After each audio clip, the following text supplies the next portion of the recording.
Yeah. What's good, y'all? Welcome to another episode of Real Talk, where, as always, if shit's real, we talk about it. Yo, I'm your host for tonight, Pat Scorpio, New England representative. And as always, I got my man with me. I'm going to let him introduce himself. Yo, what it do? Jesus Shutterworth the God, aka Go Artist, aka LB Lauderdale Boss. You know what it is. Rain Gang Radio. Monday night boxing talk. Let's get it. Yes, sir. I'm saying that nothing but that boxing talk, Ring gang in the house forever and always. And as always, I got my other man with me. I'm going to let him introduce himself. Hey, what's fly? It's Conscious Five, the West Coast Event, number one contender. Let's fly. Radio, number one. Yes, sir. Conscious Pod United States elevating, you dig? But yeah, man, fairly quiet weekend of boxing. Two real significant things kind of happened in that week, and we'll definitely go into detail about that. But I think the big news was boxing is back on ESPN, after was it 9 months, give or take. And of course, so nothing's really changed other than, when it was time to go switch to ESPN for the main card, was it baseball was fucking playing, softball or whatever. So, naturally they aired it on ESPN. They had to air it on ESPN2 until it was done, and I'm thinking to myself, the fucking irony. I rolled my eyes, but excuse me.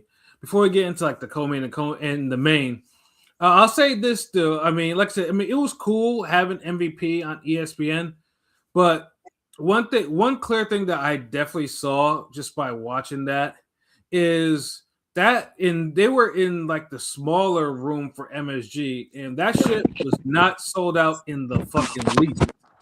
Like, it was looking like an overtime card. I ain't gonna lie. Yeah, exactly. It was looking low budget, nigga. Yeah, like on Pro Box level. I mean, no. Wait, remember what I said?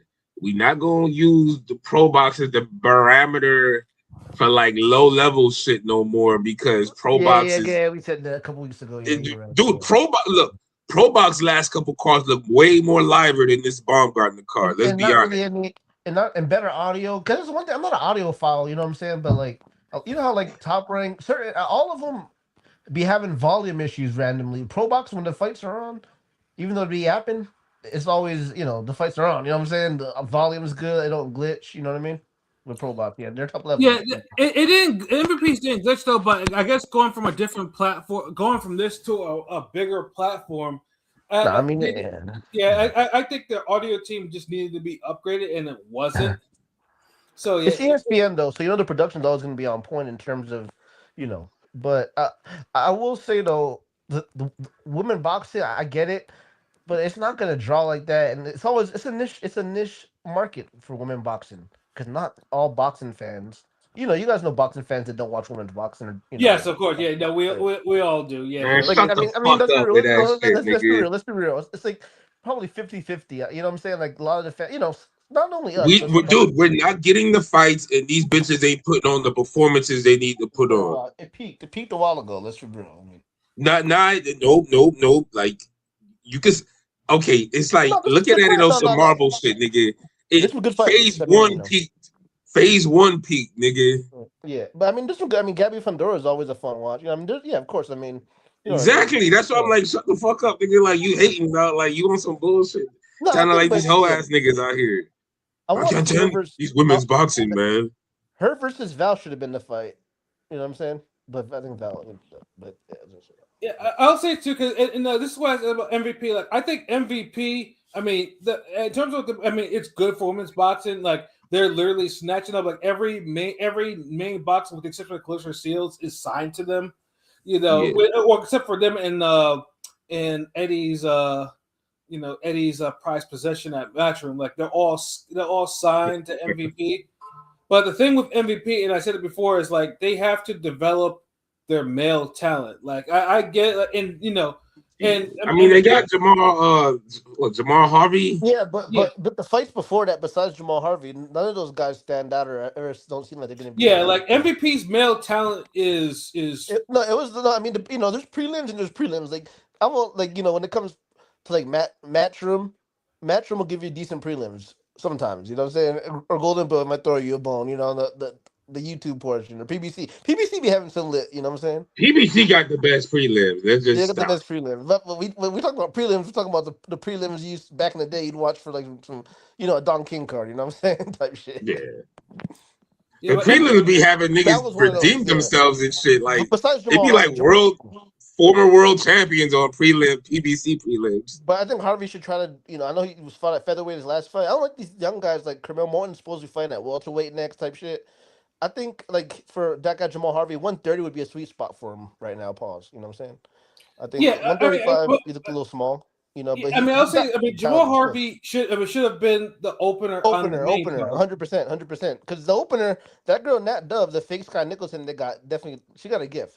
Yeah, she almost lost, and that was a signing. That was a new signing. But she like a pretty. How can you be a fake Sky Nicholson? That's crazy. Because she kind of favors her. People say that, she kind of favors her a little bit. You know. Oh, you talking about? I know. Yeah, I did see that fight. Yeah. I thought she should have lost too. Yeah, she arguably lost that fight, but it was A side. I was looking at it like it was kind of boring. I mean, it was kind of boring to fight. It was a boring fight. Yeah. But the girl was putting hands on her. The girl was beating her. Yeah, she was getting rocked like a fake Sky Nicholson. Yeah, and that's a problem too. Like I'd say, like you have to keep her in the prelims. Like she didn't belong. Yeah. Okay. Wait. MVP's biggest problem is they don't know. Like they got Nostradamus syndrome, and I say that is they got the track listing issues. They don't know how to build the cards and show people at the right times and spots. But there's been a few knockouts I've seen from guys, right? Like on MVP card. Pat, you remember that one? There was a viral knockout on MVP where Jake Paul's looking in the crowd shocked. You know what I'm saying? And I don't remember that guy that he knocked this guy out. Then they patted Jake Paul looking all shocked right on the. Yeah, that was crazy. But I don't remember that guy's name and haven't seen him come back. I remember that being an MVP card, but do you remember seeing him since that viral knockout? Nope. You know what I'm saying? No, not that I know of. No, I don't remember his name. I can't remember his name. You don't even know. I mean, we have his knockout in the TikTok. That's for sure. Yeah. But off top, they don't know his name. You know what I'm saying? Like how he did Silva. And that's a problem. Like I agree, but this is the thing. Look, before we could even tackle the men problem is easy. Y'all got to build somebody up besides Jamal Harvey, but y'all got to start giving Jamal Harvey star prospect treatment type shit. Like y'all got to start grooming him like how Top Rank and Mason and did Keyshawn and all them dudes, and you got to start showing him on the damn openers and shit. Like y'all got gold with this kid. Like this kid is quality, and y'all kind of like y'all going so hard trying to promote the women, y'all are fucking that up. But before you can even tackle men as a whole, you got to fix the women's problems, and y'all got to start showcasing the women in the better fights, in the better portions of the card, man. That's also facts too, because that's y'all biggest problem. Like Sugar Neeks already should have been a bigger star. Mm-hmm. Baumgartner is like y'all babying her. Y'all just letting her do what she want. Cameron, Cameron should be in a main eventing until there's some serious those are the serious talents. Yeah. It feels like y'all just care about damn Serrano and Baumgartner and Jake Paul shit like a little too much. Right. And y'all need a little more TLC on the rest of the roster. It's just something, y'all need to fix. Right. And like I said, it's good that the women have a home, any woman boxer, if they're trying to get something, they can sign to Jake Paul. And I don't mind that, dude. But yeah, the matchmaking has to kind of improve for the women for the most part. Yeah, it's too many just random fights, and it's even the fans are realizing that with the whole Dubois Baumgartner saga, because there's not enough women boxers out there where you could be playing this super matchmaking, observer role, where you could be like, well, okay, yeah, I want this person to fight this person 2 years from now, and this will build up. No, this isn't 2000s era Showtime. Right. And it ain't the 140 division either with y'all. Yeah, like like you have all these women boxers, you're signing them. Yeah, you gotta they gotta get busy. They gotta be in significant fights. Yeah, like, because think about this, peep this. You could tell who they want a baby, and then you could tell who they're like not necessarily throwing to the wolves, but they damn sure don't have the fucking training wheels on them. Right. Metcalf is an example. Yeah. They put her in there with Sugar Neeks. That's a tough fight. That's a tough fight. But hey, both of them are champions though. And she upset Crystal Rosado. Remember her? Crystal, that's exactly my point. And Rosado's pretty good herself. I know she Rosado was supposed to win that. Right. No, I think she was meant to. Shavera Chicken Metcalf was enhanced, as you call them, enhancement talent. You know what I'm saying? She was there to lose. That's my whole point. Like, why y'all not matching Baumgartner up like that? And I know she fought second. She fought after that Dove, right? And she looked kind of good. I mean, her fight was kind of but she definitely won that fight with that girl. She was kind of looking good. Who, Rosado? Yeah, because she fought that. Yeah, but why? Yeah. I saw her fight. Like, yeah. But I'm saying, yeah. Kate, so like another thing with Sharetta winning on that undercard, she hasn't been back since. You know what I'm saying? Like, there's no continuation with MVP because she wasn't supposed to win that fight. That's the whole problem. It's like they gave her that fight. Shorty improved and beat Rosado. You can say it was a close or whatever, but she won clearly. It wasn't no robbery or nothing. She won clearly. Like, she nullified Rosado. But let's be honest. In terms of Jake Paul's black prospects, like a welterweight, the weight division we care about, Silve got knocked out cold, and Antavius Griffin, the other guy, got another black one got knocked out cold. Well, that has nothing to do with Metcalf being thrown to the wolves like that. I don't like the way, like, back to Pat's point, I don't like how they move the male prospects, because you know what I'm saying, like. Look what he can't even figure out the women yet, nigga. You want him to tackle the men, nigga? Like, and women's specialization, I get it, but I think you gotta mix it up on the card. All women cards isn't gonna keep. I think that's too. I think they have too many. I agree with cards. That. Yeah. Yeah, like I think they have too many all women cards, like MVP. Like, I mean, I'm not saying the MVP is like, not. I know that's your flagship. Like, that's the thing y'all leaning into, but it's too y'all. The ratio is like 90-10 or something. Yeah, and like, because I know last year they definitely put on some more male dominated cards, like especially when fucking what's his name, Hellas and them went to war. That was a male dominated card. That card was actually on point. Like they can do it. I think they just need to because number one, they think they need to sign some actual male talent, like some real talent. And then anything other than someone who's like other than Harvey and someone who's a wannabe actor or rapper or whatever, and of course they got rid of their actual talent and let him go to Misfits boxing with Sylvie, because they didn't want to do right by him, and they got Body who's not doing anything. So it's like, you guys, like MVP needs a little, like LB said, some TLC with their roster and kind of. I know with this TV deal they're figuring some shit out, but they got to figure this shit out quick because. ESPN, you don't want ESPN to start fucking around and be like, we're gonna, we're not gonna renew you guys and stuff like that. And remember, I tweeted that when this first happened. Wasn't that my point back when all this first happened? I was like, hold on, y'all basically signing damn MVP to do the same thing y'all complained about motherfucking Top Rank about. Mm-hmm. And niggas is like, well, but they're paying less money for it. I'm like, yeah, but it's still the same problem. Like, right. Like, if that's like you with a bitch and she's cheating on you, then you go with another bitch and she starts cheating on you too, and then now you got two bitches cheating on you. like what are you haven't fixed not one thing, nigga. Like, none. And so that's my whole, like, their whole approach is just, I'm just like, wait, what? Like, y'all will do the same thing at a lesser scale? Like, no, wait. Mm-hmm.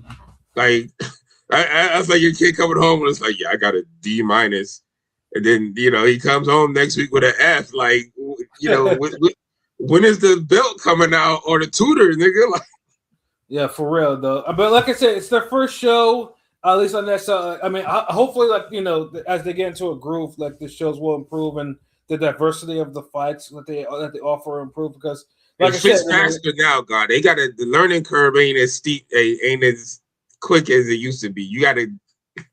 Yeah, you got to get there like real quick, like real quick, like next time, quick. Yeah, because ESPN is probably itching to get rid of boxing again. I'm not gonna hold you. You getting this boring ass women's card, like I want to say boring, but it just wasn't not. Boring. It wasn't boring. Just wasn't. It needed it. It was just drama and interesting, but it wasn't like the greatest card or whatnot or anything. Like it's not bad for your first card, but it's not great either. Right. No, and obviously because of a couple of things that happened both in the main and the co-main. Obviously, the co-main, obviously, we got like probably a top 5 upset of the year so far because it's a true upset. Where Shaday's great. And I was going to really go in, but with some of the news that came out earlier today, I got to temper my thoughts on that because because it's unfortunate. I'll say this. Lukey, like low key, I spoke to him the other day about that fight, and he did tell me, and shout out to Lukey West Coast, that he expected an upset in one of those fights, but he was leaning more toward the Shadesha Green fight. Like basically, he was like, yeah, that like she gonna get tired. It was bad and stuff, and the brain bleed or whatever, but. LB always said this. She always looks sloppy. I mean, we can be honest. I mean, we're honest. We keep it real. This is real. Still look sloppy. Still look out of shape. Not improved. You should have been improved. Not improved. Yeah, like all this was happening within the first couple rounds. Even when the round she won, as Pat would say, she spoiled on the vine. That's Pat. Well, here's my thoughts too, because the brain bleed stuff, triggered a memory because I remember when Shadesha and Clarissa were going back and forth on Twitter, and then Clarissa asked about the medical suspension on the box rec card, and this was after the Greens fight with Savannah Marshall, and Shadesha Green was complaining about like the headaches and shit like that, and said that Savannah Marshall, you're fucking right, yeah, and Savannah Marshall punched hard, So my theory is Savannah Marshall probably loosen some things up in her head, because Savannah is extremely both her and Clarissa have both said, and Franchise said that she punches extremely hard, Yeah. And Shadesha is not, and that's the first time I ever heard Shadesha actually really saying her head's hurt, and that was she took some hard shots from Savannah Marshall, and Marshall did get us some hard shots on her. Yeah, exactly. It's just she didn't do so in a way of like to win round, although that was a close fight. It was. Yeah, but Marshall did land the more damaging, like cleaner punches. Exactly. And then also in this fight, because Shadesha, she's tweeting now, and she said her head was hurting as early as the 4th round. So I'm thinking, because I pointed to the guy, I'm like, damn, so Savannah Marshall, because I don't remember how long it is, like from the Marshall fight, like how long the break was or whatever. But I'm guessing. Oh, I mean, it's give or take. It's been 8 months, but I'm guessing Savannah, like I said, Savannah probably did something to her, like a little damage, Why did that fight feel like it was like 2-3 years ago? It does, even though it really does, But it was alarming though, because Shadesha said her head was hurting as early as the 4th round, and she told her corner this, but her corner didn't pull her out of the fight. And I'll give it. And she was starting to get hit then, though. She was, and I'll give and this is unfortunate because Lonnie Daniels was brought in to pretty much for Shadesha to look good at, and also to kind of force the Clarissa fight because Clarissa fought Lonnie Daniels last summer and whooped her pretty much, And then Lonnie Daniels had another fight after that and lost that one too. So she had no momentum whatsoever. Yeah, this was a cherry pick gone wrong. It horribly wrong. By not like the odds for this, it was like around like 1,800 for her to win by KO. Yeah, it was crazy odds for this. Well, no, after My she beat God. after Shields beat her, she lost to somebody we never heard of. So this was a crazy layup. Yeah, That she, them commentators still tried to talk her up for sedation. I'm just like, stop. yeah, I do gotta give props to Christina Poncher. She be on Pro Box everywhere, MVP. She's good though. She's really good commentator. Yeah, no. Ponster's good. Like she's quality. She's definitely. She was never bad, but she's improved. She's improved. Like, she's improving, and she's on everything. She's like, I see her on Pro Box. I see her on Yeah. MVP. Like she fits in wherever she goes. Yeah, I mean that was the one positive of the MVP card. The commentary was good. So like, and that hipster guy, what's his name? Erdman, the one that does the Canada cards. Yeah, he's pretty good too. Yeah, did he call that? Did he call that one, or he didn't call this one with them? Did he? He called it. Oh yeah, he's good. He's good. Yeah, so yeah, the commentary was good. It was and it was good throughout. Like, but just imagine if you had some good fights on the card. Some actual. Yeah, no, I mean, I was entertained. It wasn't a bad card. It wasn't a bad. I just hate that it was so late. Cause dude, I ended up going to the gym like around Shadeja, 2 a.m. Nigga. I think Shadeja was. I mean, Shadeja was probably up the first 3 rounds like 2-1ish. You know what I'm saying? But it was getting close. Yeah, that's how I felt. And then, yeah, it's unfortunate, but like I said, like because originally, like I said, if it wasn't for the Brimley, I would have gone in more harshly on her performance. Yeah. But it was more of the same. She wasn't really in shape, and Daniels was determined. Daniels was like Shadeja Green's defense was never that great. No, but Daniels found her. I don't know if y'all heard the corner before she stopped her. That was some motivational good. I mean, it wasn't she didn't give no technical breakdown, but the way she did the fucking Teddy Atlas, just Emmanuel just like yelling, you gotta do it to win, and she stopped her. So taking it away from line down because that was a big win for her. It's upset of the year probably for women's, obviously this year by far. None's gonna exceed that upset this year for women's boxing, right?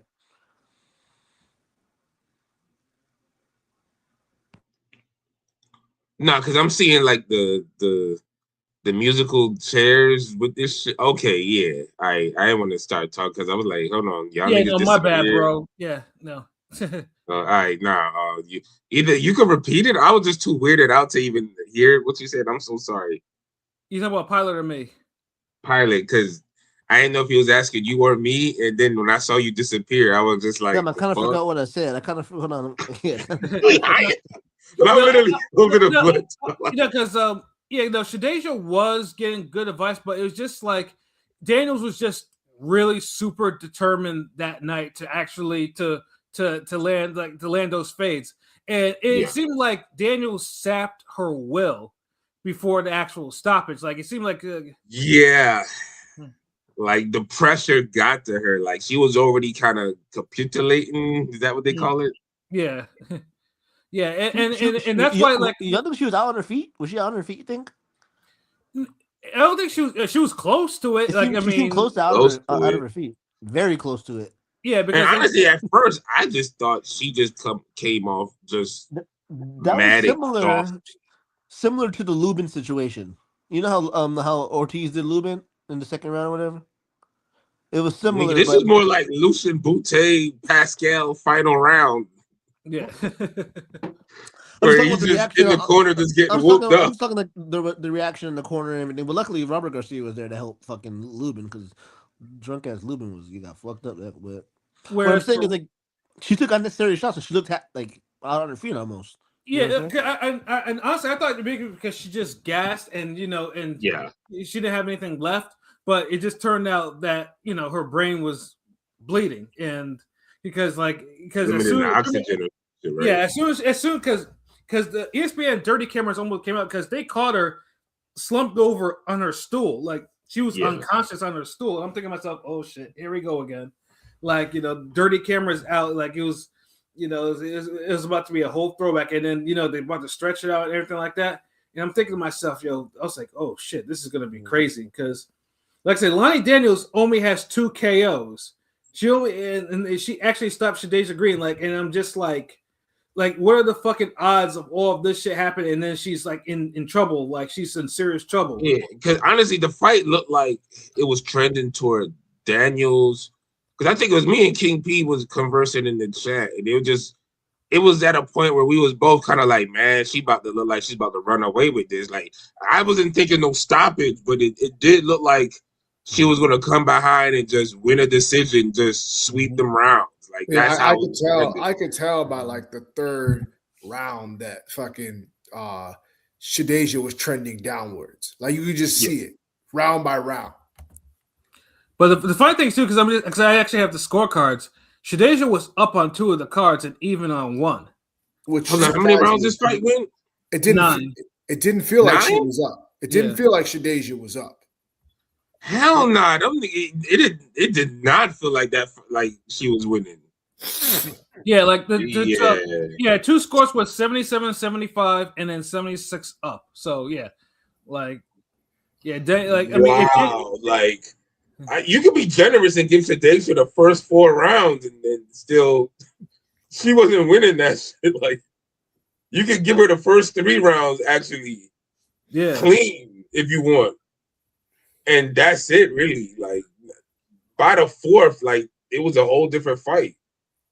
It was, and that's why I was like, yo, that's why it was probably crazy for Daniels. Daniels probably had to stop her, like that was just that's what needed to happen. Well, she kept that pace to do it because that's when it looked like she just from my trained eye, it looked like she was carrying Shadeja Green too fast. Mm-hmm.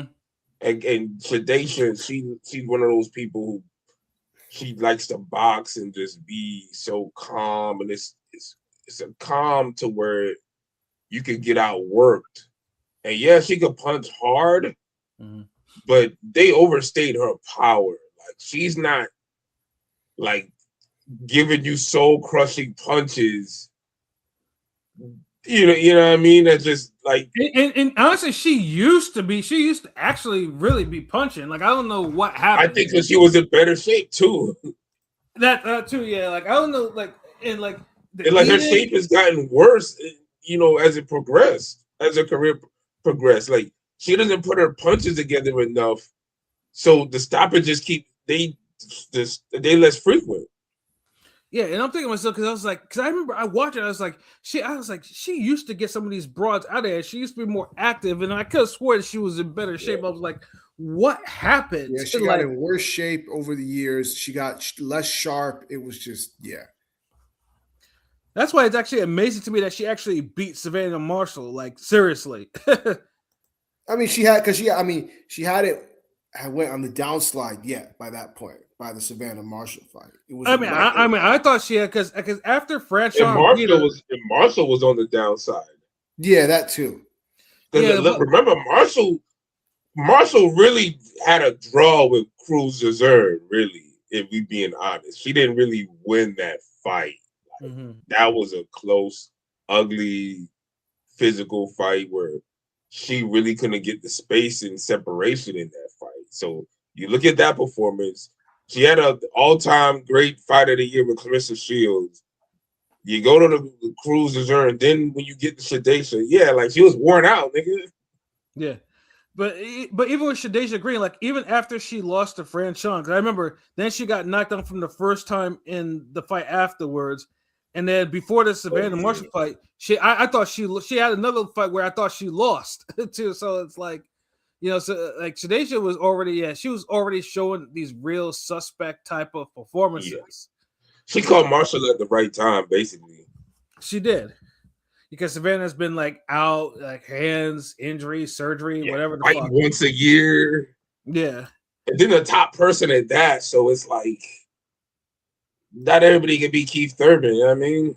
Right. Exactly. So yeah, it's like I said, it's a shame for Shadeja right now because, like I said, brain bleeds are nothing to play with. Like I understand that they're trying to loosen up the legislation around brain bleeds, but I'm very conservative because simply, once your brain bleeds, you really shouldn't be fighting. Like it's for the boxer's own good. You got because Shadeja's talking about actually fighting again. I'm like. Yeah, because they said it was a small brain bleed. It was like 0.8 millimeters. Talking about they was gonna heal it with like medicine and it didn't require surgery. And I'm like, Okay. And here's my because I mean, I'm not in the room with them niggas, so you know what I mean? Yeah, and I hear you, and I know they're trying to kind of try to find the gray areas with brain bleeds, like okay, what's a serious one, what's not, and stuff like that. I just think they're all kind of bad. Like if your brain is bleeding and you're getting hit in the like, because I mean we've seen instances of fighters actually being going on with brain injuries, and and subsequently some of them just go crazy, or you could tell that the whole behavior and shit is flipped. It's just yeah. What was the dude's name? What was it Lavender Johnson? Lavender Johnson, yeah. Yep, Lavender Johnson. Yeah, that was one. Yeah, was I mean, of course, there's Jermaine Taylor, of course, and Joe Macy. Joe Macy was lucky that he didn't fight on. It's like because those you see in real time. Jermaine Taylor was like the after effects type shit. Yeah, Jermaine Taylor is like you can see what happened. It was him and Taylor. I was gonna say the Jermaine Taylor shit wasn't in real time live. Yeah, Jermaine Taylor went crazy though for sure. Yeah, he went loony. And the sad what's life crazy is he won that middleweight title again. And Meldrick was never the same after that first Chavez fight. Yeah, but he didn't. It wasn't a brain bleed. It wasn't like he suffered brain damage right then and there. You're talking about gradual effects. And it's like Taylor's like punch resistance. Like I tell people all the time, like and y'all know it. You got that green meter, bro. Like you got a real life green meter for your career, man.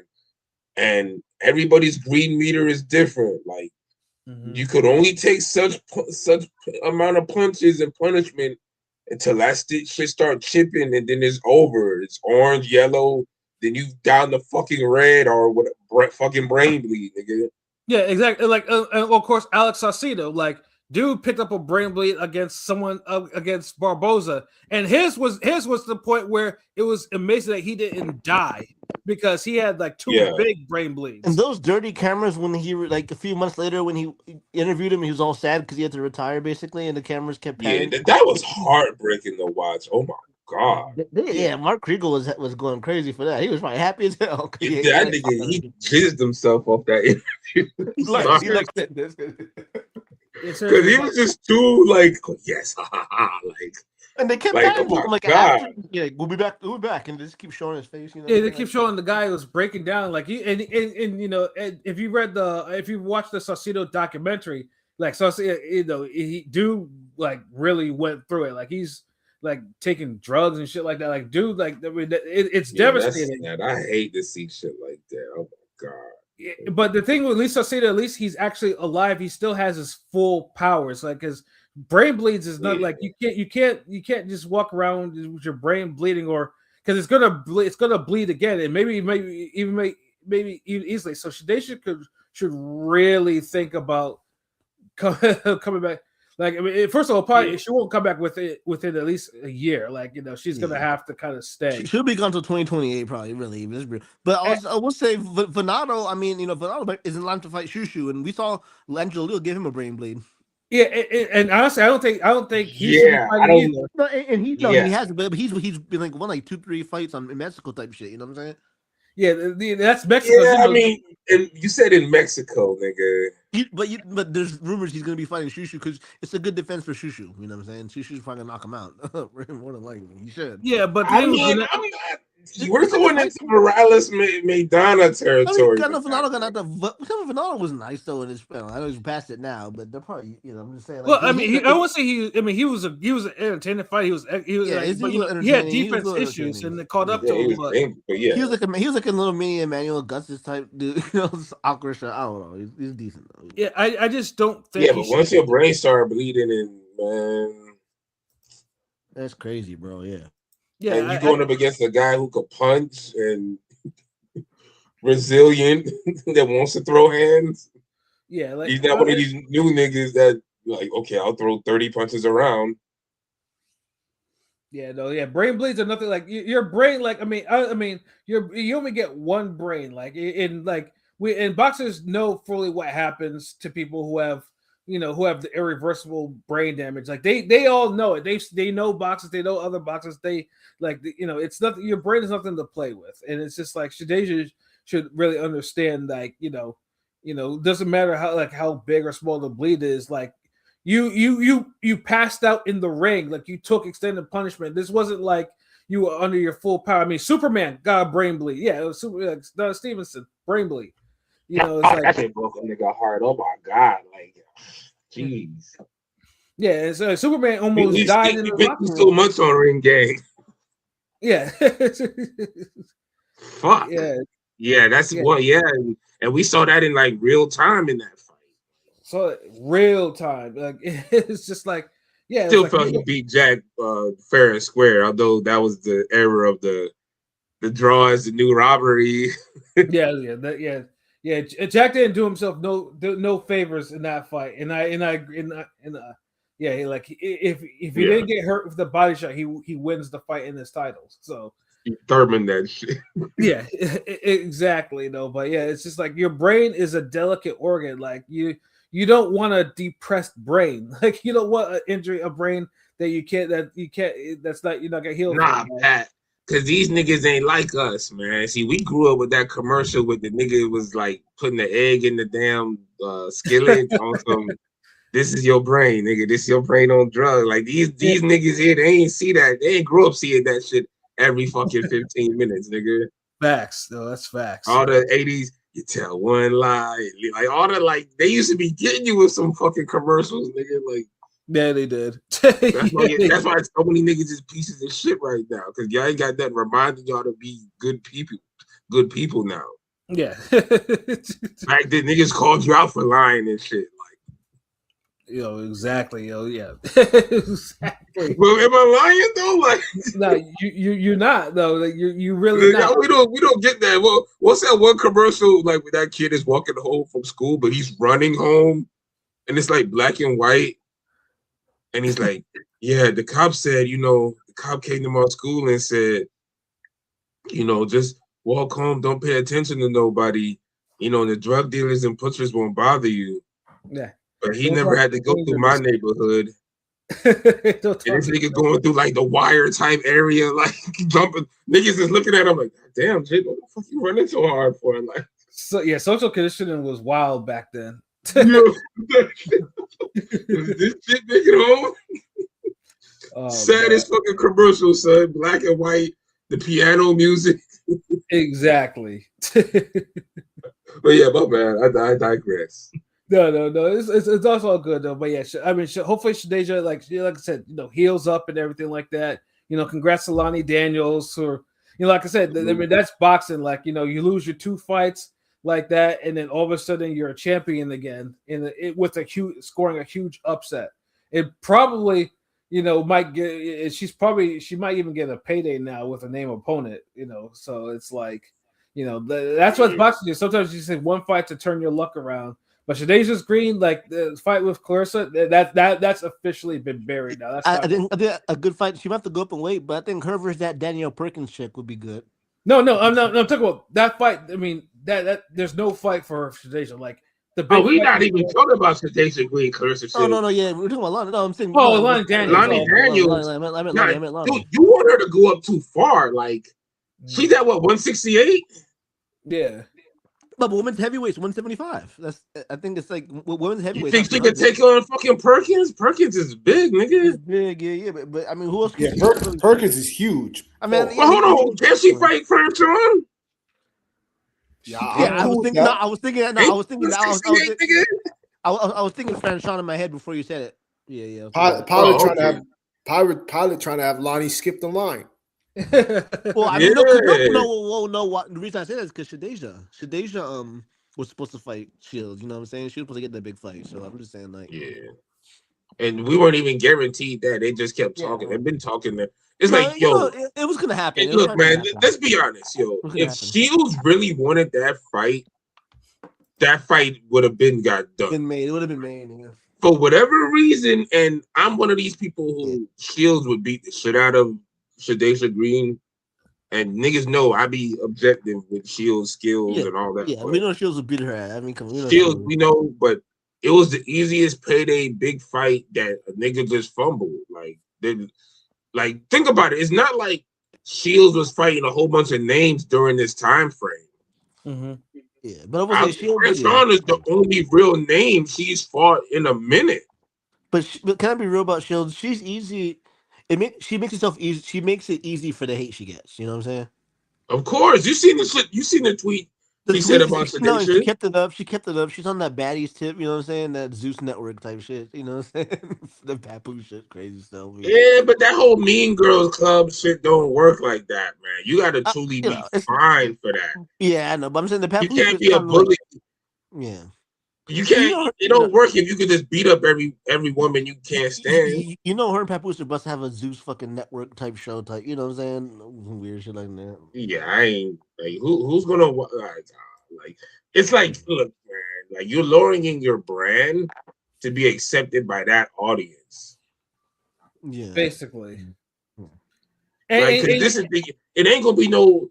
It ain't like you're gonna be on some Nelly Ashanti type shit. Y'all don't have that type of appeal.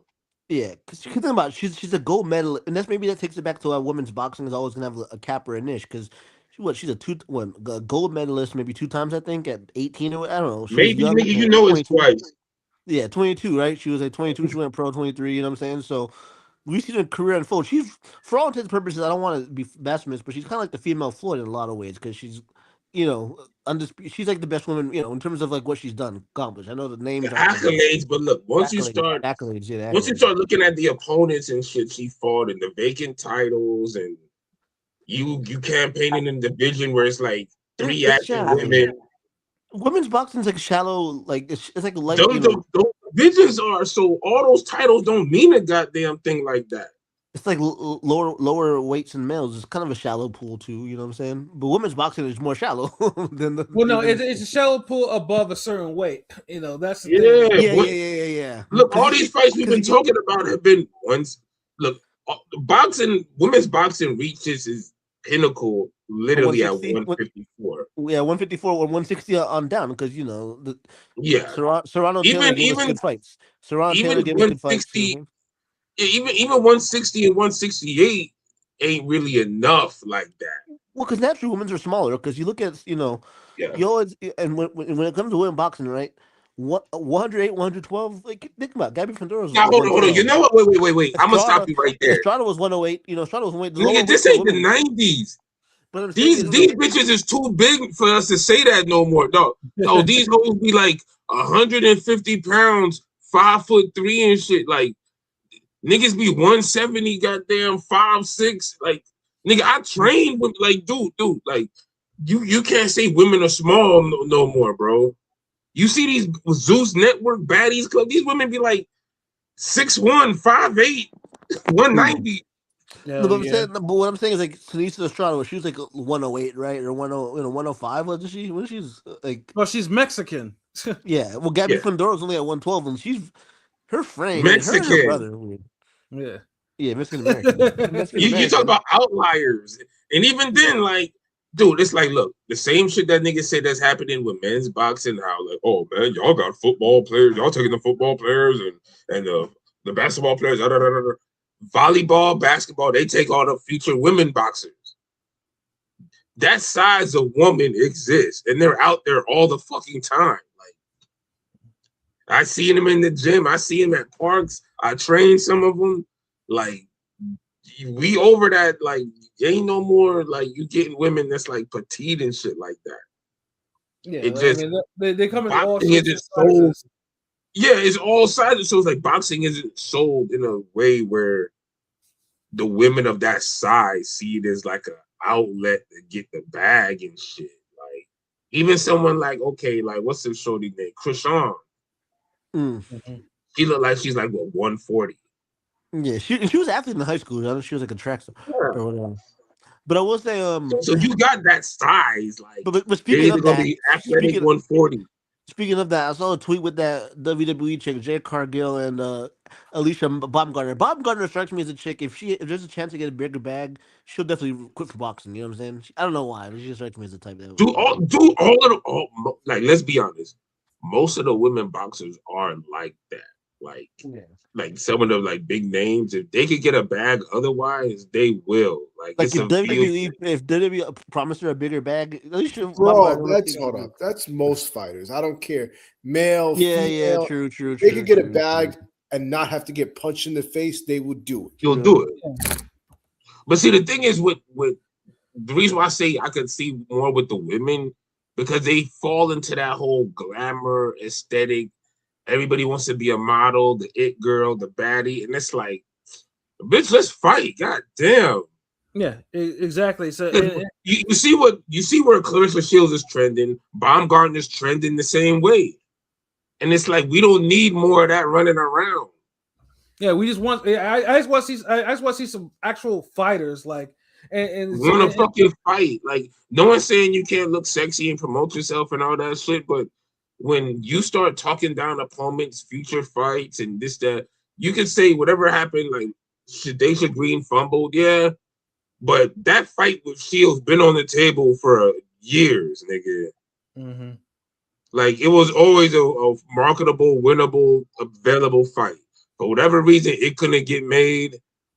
Like if I'm Shields, I want to celebrate a bag being destroyed in front of my face. Well, she was celebrating pretty hard on Twitter. She was and that's how we differ, nigga. Yeah. She was celebrating too hard. Yeah, like if I took her a little bit until the brain bleed comment, then she started kind of curtailing it a little bit.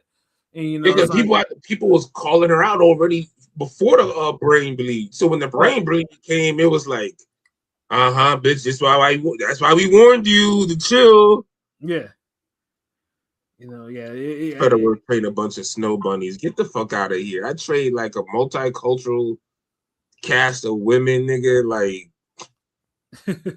I've only trained like 2 white women. Like, no, wait, 3. Like, nigga, that's not like a bunch. Like, is 3 white women a bunch? A Norwegian, Italian, and Northeast. What the fuck, nigga? Like, but like a white nerd. Fuck out of here. Nah, probably cool. But speaking of Baumgartner, it's a good segue into her performance and everything like that. And I'll say this about I mean, this is probably one of the rare occasions where Eddie did more with her than what Jake is doing. Like, yes, yeah, like Eddie, like when Alicia scored that upset against Harper those years ago, you know, like Eddie kind of promoted her a lot way better. Like I feel like she was more known than she is now with MVP. But she had better opponents too, though. She also had better opponents. Yes, absolutely. She had better opponents. You know, wonder if you have like 3 or 4 fights and one of them included is fucking Michaela Mayer, nigga. Like, yeah, that's built-in promo. Michaela gonna promo with your ass. Yeah, and of course, I mean the promo for that fight was just like unbelievable, even if the fight was not. So it's like, yeah, you know, but she had, and you know, and obviously even with the whole controversy with her rematch with the person that took her 0, it was like she was buzzing a lot harder than when she was MVP. I mean, of course, P was in the house for that, you know, for the whole after party and all that stuff. Like, so it was good shit though, but. It seemed like you know, obviously once the PEDs thing happened, you know, she lost a lot of her buzz, and it just seemed like it's been hard for her to get it back. And then MVP was like, you know, obviously it was her kind of her coming out party, so to speak. And it just felt like, you know, because she had Little Kim there, it just felt like it was just like, okay, this is like blah, like it wasn't like, and it just didn't hit, you know. And the place was already not paid, wasn't a sold out or anything like that. It just seemed like she wasn't hitting like she used to. And then of course the fight happens, you know, where I know we were all in our chat and in watching this, you know, so Alicia, and I commend her for doing the 3-minute rounds. I get, you know, it is what, you know, it's, you know, not all women are doing it, and she's actively doing it. But she has 2-round stamina, and she's a first half fighter. Like that's crystal clear now. She was looking good for the first 4 rounds or so. She had Shin and all types. Had her Shin in trouble. Had her doing the hucklebuck and all types of shit like that. That should have been like the KO. That should have been 3 minutes benefits is Baumgartner because Baumgartner takes long, allows her to be lazier for longer. right. I don't want to hear this 3 minute shit. I seen a tweet where somebody was like, "Yo, I don't want to hear this 3 minute shit unless you're like Serrano hunting from 1 minute to the last minute." Yeah. Serrano from second to second, and I kind of agree with that. Don't say this 3 minute shit if you're just gonna fight like fucking Corey Spinks or some shit. Yeah, I mean, her Serrano or Sinisa Estrada, like they were throwing they when they did 3 minutes, they were throwing hands for 3 minutes. So it's like, but with her, I mean, I get it, you gotta work behind a jab. Like I guess she's trying to try to work for the knockout, but when you hurt somebody like that early, I expect like a knockout or something or like something. But instead, what happened was Shin warmed up into the fight, and Shin was putting some hands on Alicia, and the commentary was kind of not wanting to acknowledge that was happening. Yeah, She was getting rocked. She was getting rocked. Let's be real. Yeah. Late in the fight. I mean, She was tired, too. no, she always gasses. She. I think everybody says it. I saw on Twitter. Everybody says it. She's like a first half fighter. And doing 3 minutes rounds, especially by 4, she's looking a little like gas. You know what I'm saying? But she got gassed, and she was on when She won the fight. I think she won the fight, but she lost the last couple rounds. Clearly, it just didn't look good because it's like that was supposed to be like, again. Shin was supposed to be a coming out party, and Shin is in the mid rounds is putting hands on her, like hitting her with some ridiculous shots to the body. Like and Alicia, you can tell Alicia is trying to figure out what to do because she's back foot boxing like crazy, and eventually, she gave her, gave a little lateral movement just so she's not getting like bullied into the ropes and stuff like that. But it kind of showed that her plan B wasn't. Her plan B is offensive wise is non-existent really, because Shin was. You know why? Baumgartner doesn't go to the body. Yeah. That fight, if she would have went to the body in the first half, while she was mixing in those headshots, Bo would have never fucking had the stamina to pull off that damn second win. Yeah, that's true. So that's the thing. Like Baumgartner, that's what I'm saying. Like that's why it's so crazy about like when everybody in women boxing talking about skill. The most skilled women's boxing right now is Gabrielle Fondora, easily. Like, she's here, and the rest of the women are like here. Well, no, like, I mean, I do think Chantel Cameron comes very close to. Cameron's up here. Okay, Cameron's up there. And when Superbad was alive, I said alive, but yeah, she was active. Yeah. That was my favorite. She was the pinnacle. Like, but I say Gabby because she gets the most out of everything, like the temperament, the exchange rate, the dictating the pace, boxing. Like she really uses her skill, size, everything to control what's going on in the ring. Where most of these women, they could only control spurts and portions.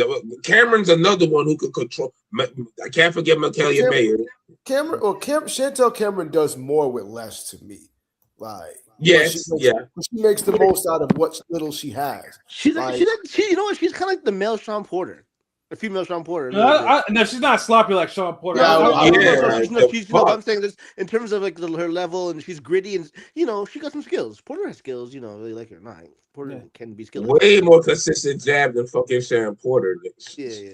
But they're both dogs. I'm saying, Sean Porter in his prime was a dog. She's a dog. Cameron's a dog. It's different because it's just like I said, it's a dog, but she's not roughhousing and shit like this. That nigga. She be rough on her last fight. She be kind of like for a chick, for a female. She gets rough because her opponents and like dumbass refs and Katie Taylor, nigga. Yeah. What did you want to say, P? No, I was gonna say, like I said, I just wanted to make the point. Like I said, with Chantel Cameron, is she's talented. I was saying, like, I think the difference between her and you said with Gabrielle Fondora is Gabriella Fondora has more tools in the toolbox and knows how to use every fucking tool and when to use and knowing when to use these tools. Mhm. So that's what makes her so good to me.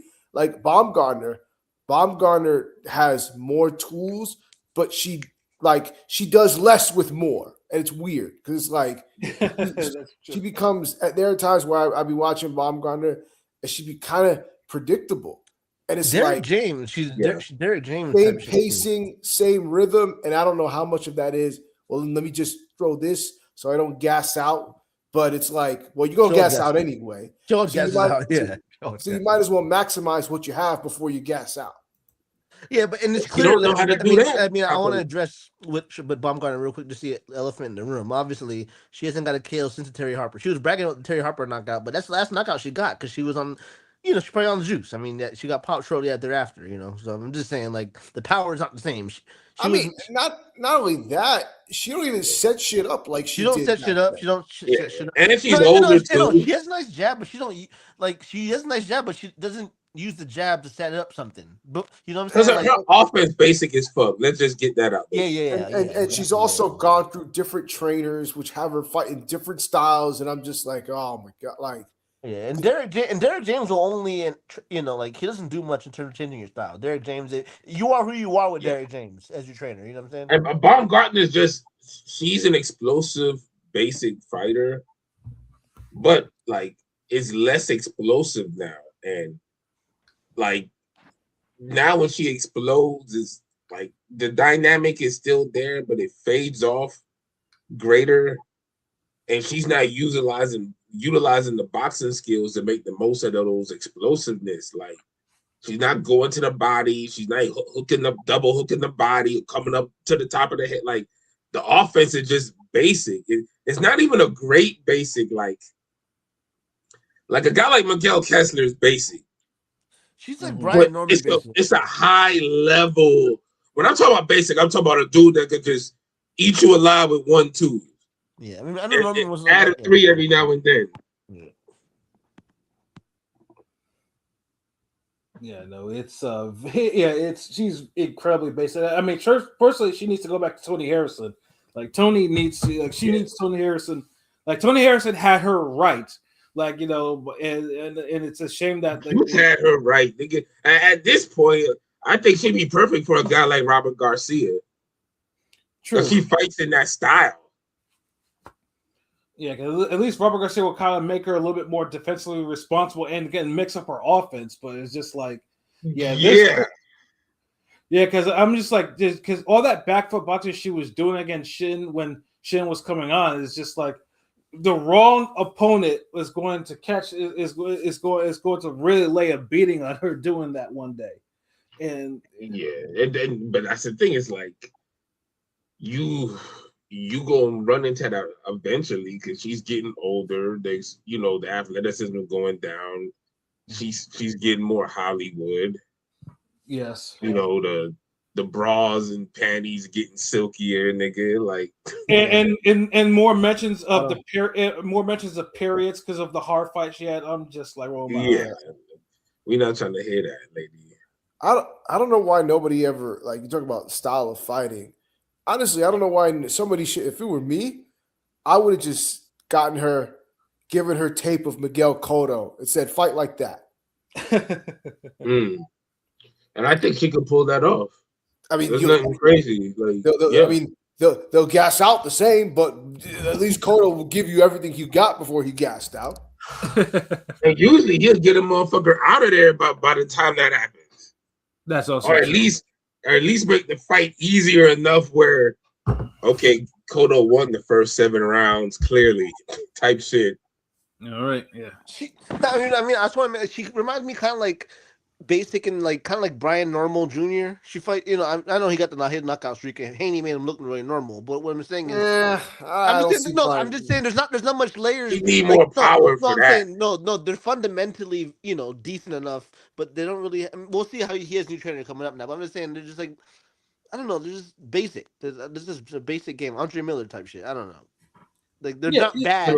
Basic can still be elite though. Like Baumgart's not a bad boxer when she's fresh. When she's fresh, she's pretty good. Yes, her offense hit is not very fundamentally, her punches are fundamentally sound. That's something even She Clarissa has, Shields. when she's fresh, she has good feet. She has good feet, good jab. Yeah. You know what I'm saying? She does for sure. I mean, Because she's an athlete. Like nigga, you get Baumgartner doing any sport, she'll look impressive and explosive and shit like that.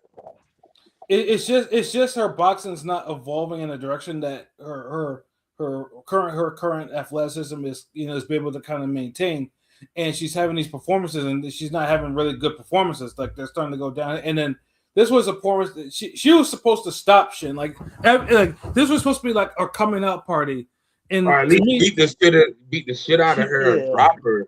Yeah, Like she's on that. she only got one highlight for the fight, and that's when she did that little uppercut. She started to be on my old back when Shakur and Hayne didn't have no knockout for the longest time. I just kept predicting knockout until that happened. You know what I'm saying? I'll say this. I'll say this. I can see why she's in no hurry to fight Caroline Dubois. yeah. That is the most 50-50 fucking fight. Yeah, it'd be a close fight. I feel like, but Dubois ain't looking greater damn self. Yeah, Dubois. But I think Dubois. But at least Baumgartner threw some punches though. Like her punch that she was throwing punches. It's how you throw them and what you throw. Mm-hmm. No, of course, yeah, it'll be a 50-50 fight, but it'll be a hard fight and it won't be a pretty fight. So, right, yeah, because so far none of their fights have been pretty, and their fights shouldn't be hard. So they're probably all that should have canceled out, and they'll make an ugly fight for themselves if they fought each other. But they need to fight. Honestly, that fight should be a fall winter type fight. It needs to be promoted all year. I think it's one of those fights where,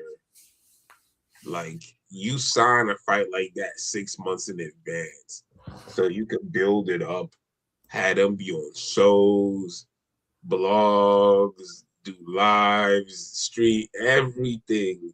Have them in the UK, then have them in America, all across the country,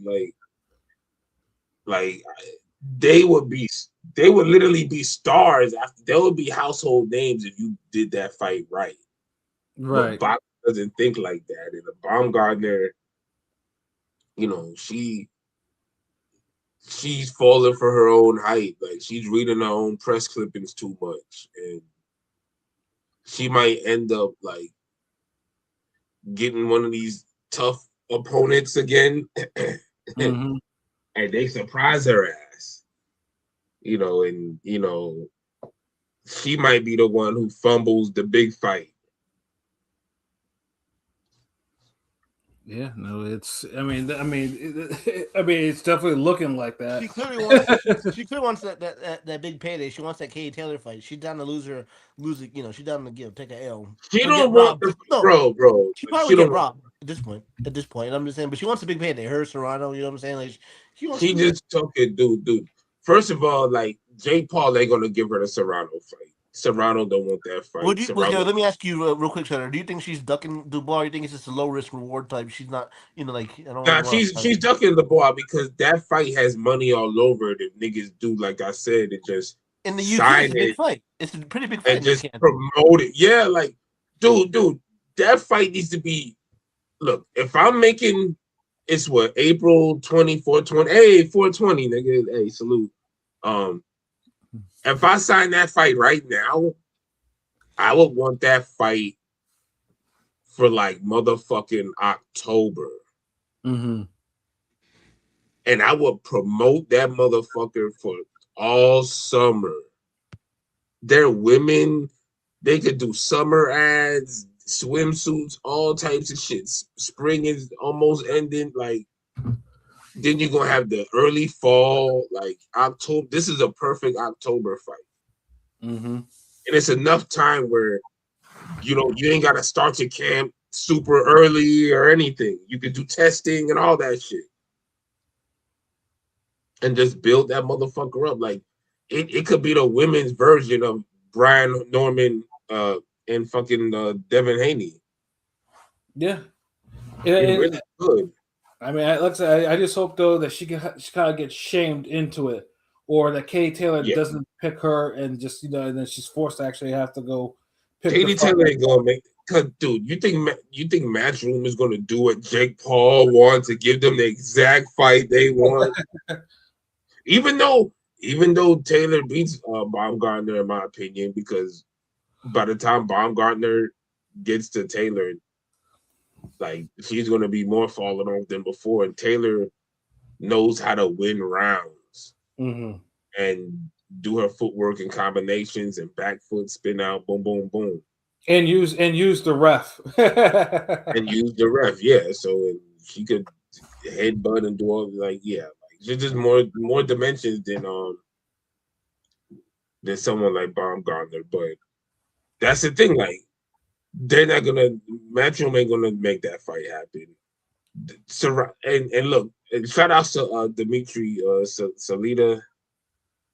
He has some impressive tweets basically saying like, look, man, like if she's saying she only want to fight 3-minute rounds, but the rules of the sports and all the rankings and the officials and the contenders and champions and everybody else is doing 2 minutes, how you saying you really want to make those fights? You know, Taylor and Serrano do fucking 2 minutes. I know Serrano would do 3 minutes, but you're not gonna get that fight.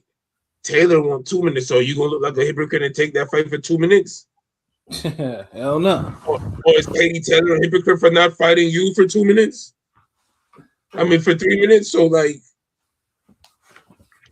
and then niggas is still pressing them in the tweets and and I seen another tweet he said he's like basically like, look, give it a different sport, like make it a tennis player. If they want to change the rules and say, hey, I'm the best nigga with these rules, and everybody else is still doing the rules how it's supposed to be done, how it's been done from 100 years ago, like who's ducking who at that point? Right. The organization can't dunk you. This ain't no fucking John Wick shit where like you're the reverse nigga. Like John Wick is after the organization. Like the organization is after you, motherfucker. Like, come on. So so answer your question, Pilot. It's a duck. Because it is not enough fights out there. And Baumgartner's gonna end up taking a fight where she'll lose or look really bad and it's gonna ruin everything. Dubois is young, she can still improve more. So she's okay, and it works out better for her the sooner, or the later. But with Baumgartner, the sooner the better. Like I feel like Baumgartner could kind of steal a decision from Dubois if she starts out good early, and don't get her ass whooped late in the fight. Right. Especially if you have it over here in America. Yeah, but the judges, though, they were some bullshit talk about 98, 92, 99, 91. That was not the fucking fight whatsoever. That was the 96, 94 fight. For at least Alicia won. That was far more closer than that. Like, you said 97, 93, and that, like, niggas said 90, like, oh, man. So, Alicia, and like I said, Alicia is definitely... Yeah, because Jake Paul and Nakisa and all of them had to go on Twitter because people, obviously people were like, they had to let her know that performance wasn't it. So it's like, it's damage control, and Loki. Neither one looked good in their last fights. That's why it's just time to make the fucking fight. Well, I think Caroline Dubois won a majority decision. I know this was UD, but it was still. I'm assuming both fights were pretty close. I mean, styles make fights, so it doesn't really matter. The triangle theory, people bring it up. It doesn't, it plays a role, but it shouldn't matter. It don't even matter at this point because they just both look fucking mid. Right. But I mean, in terms of Shadow Pool, like they are probably the better fighters in the division. Like they are deserving champions. They're both, Yeah, and they got the most names and like they got the biggest name and the most buzz around their names for But this but fight. Dubois seems like she's not fully ready yet because she hasn't really called her out. You know what I'm saying? She remember No, the fight hold on, before wait, the fight wait, before wait, the wait. fight before she said I need a little bit more time. I think the fight before she fought. The ball been calling out regardless. Mm-hmm. Yeah. Like the fight is ready. Like it's up to them. Make it. It's just like look, it'll be another Shadesha Green, Clarissa Shields situation where the fight is there to be made. It's easy. It's on the table. Mm-hmm. But motherfuckers just gonna just suck and jive and shoot the breeze and fuck around until the fight ain't on the table because somebody's gonna lose or look bad or make the fight just not work anymore. Exactly. And sometimes with Green shit, the fight look like it could be off the table forever now because her career is in fucking jeopardy. You see what I'm saying? Mm-hmm. Like, God forbid that situation comes with Baumgartner, Dubois. Like, you never know. So, everybody got to stop that. That's the worst thing about Floyd and Pacquiao was the whole marination syndrome they gave these niggas afterwards. Yeah, there was the fight where it happened, Pacquiao lost a little bit of his prime and his status, and then, like I said, in the fight itself ended up being a whole dud. So it's like, Baumgartner Dubois need that like right away, like before either women actually take an actual official. Oh no, I mean, fucking Baumgartner already took an L before Dubois takes an L. So it's like, yeah, somebody because y'all trying to make this Joshua Wilder. Like honestly, like if we was being honest, Joshua Wilder and Baumgartner, Dubois would be like the perfect fucking double header, nigga. It would. Like, that would be the most marketable. Like, that could literally do 100 buys, and real shit. Mm-hmm. That could do 100 buys easily. Or if it's a Netflix, oh my goodness. And if you just say we sign the fight tomorrow and we have it in October, we got the whole summer, then. Like I said, it wasn't. It wasn't the. I mean, MVP has a lot to grow on with Alicia, and obviously try to make her like a centerpiece, especially as Serrano's, I think, retiring this year and everything like that. Kind of make her the centerpiece of MVP's promotion and stuff like that. But yeah, that performance wasn't it, and it was a lot closer than the score said it. So it's just like, they need to make the fight now or don't make it at all, or. So it's like, they gotta do it. Except this favoritism shit, like, like you get go back and like I know you're doing this whole gender heavy shit for the women, and I get it, like they deserve it, they need it, but maximize that, and then elevate Jamal Harvey and situate your damn male roster too, because like. You got this ESPN deal. Don't fuck it up for the future boxing promoters and shit for these TV deals by doing this Top Rank shit. Exactly. Don't just do it with the women's boxers and think it'll be okay. It's still, no matter how you dress it up, like rotten chicken is just as bad as fucking rotten pork, nigga. Like, That analogy is crazy. Yeah, she wants that fucking.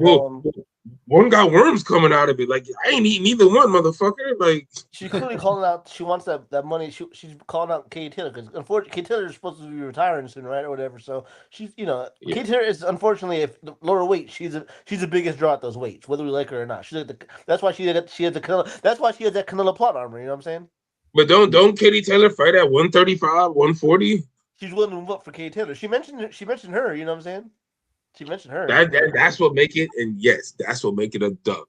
You She'd want to want to be get robbed someone. because she'd want to get because most likely I think she'd probably it'd be a close fight. But at this point, Kate Taylor's a little older now. You know what I'm saying? Like she's not the same.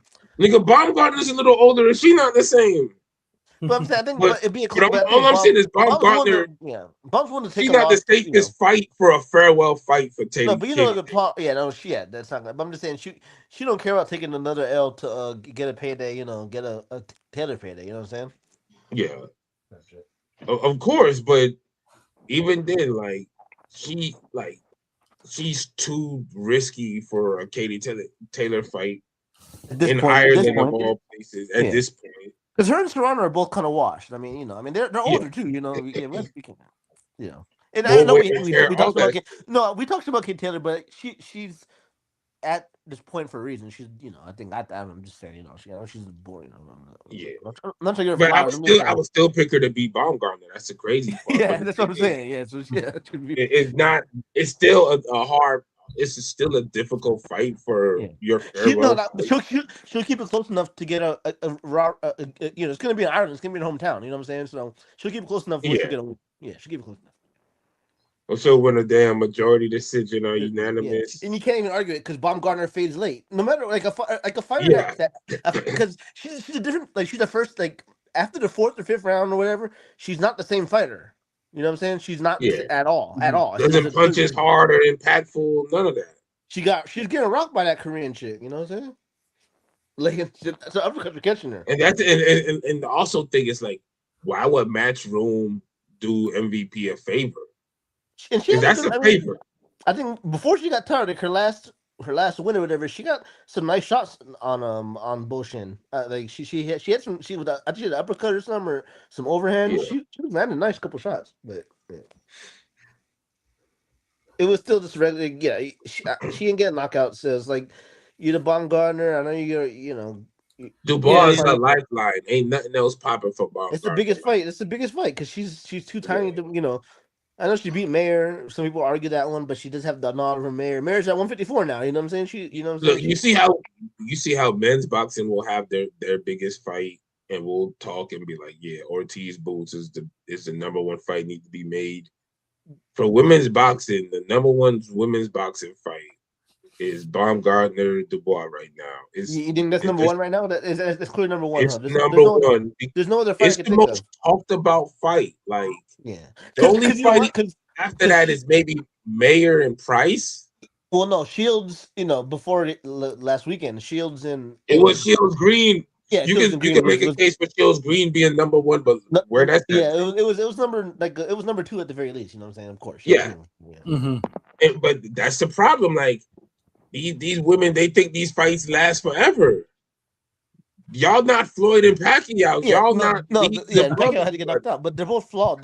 The fight right now is the perfect time. It's not like they're both. They're both girls that are good fighters, athletic and strong, and they are fundamentally good. But they both are vulnerable to lose for sure. You know what I'm saying? Both these chicks. Yeah.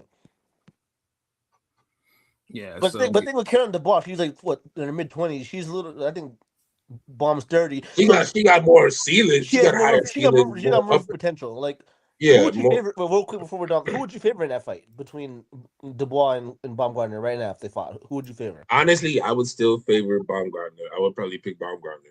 It's close. Yeah, it's the same. Yeah, it's close. And only reason because she's the more dynamic puncher, and in 2 minutes, it's like Baumgartner. She'll make her work just look more. This would be a classic like Thurman Porter type of matchup. It could be a good. Oh yeah, it could be a good fight. No, I had to stylistically because especially the early rounds. The early rounds would be a really good fucking action. You know what I'm saying? Like because Caroline, she fights behind her opponents too much. Mm-hmm. And that's what I don't like about her. Where it's like Baumgartner doesn't really do that unless you're a better boxer than her. Exactly. Or she's getting tired. But she tries to be on the front foot and kind of get at you and set the pace, where Dubois doesn't do that enough. And, I feel like if Baumgartner fights her and they got 10 rounds and they're going 2 minutes and Baumgartner pulls off that for like the first 4 or 5 rounds and she just somehow looks decent one round in the second half, she wins the fight. Mm-hmm. Like Dubois would have to really like beat her ass at second half. Like, and I don't know if Dubois is capable of really just like I think she is. She seems mean and she talk the talk, but I need to see it. Yeah, no, we have, that remains to be seen because she probably has to be able to grow into actually being able to do that.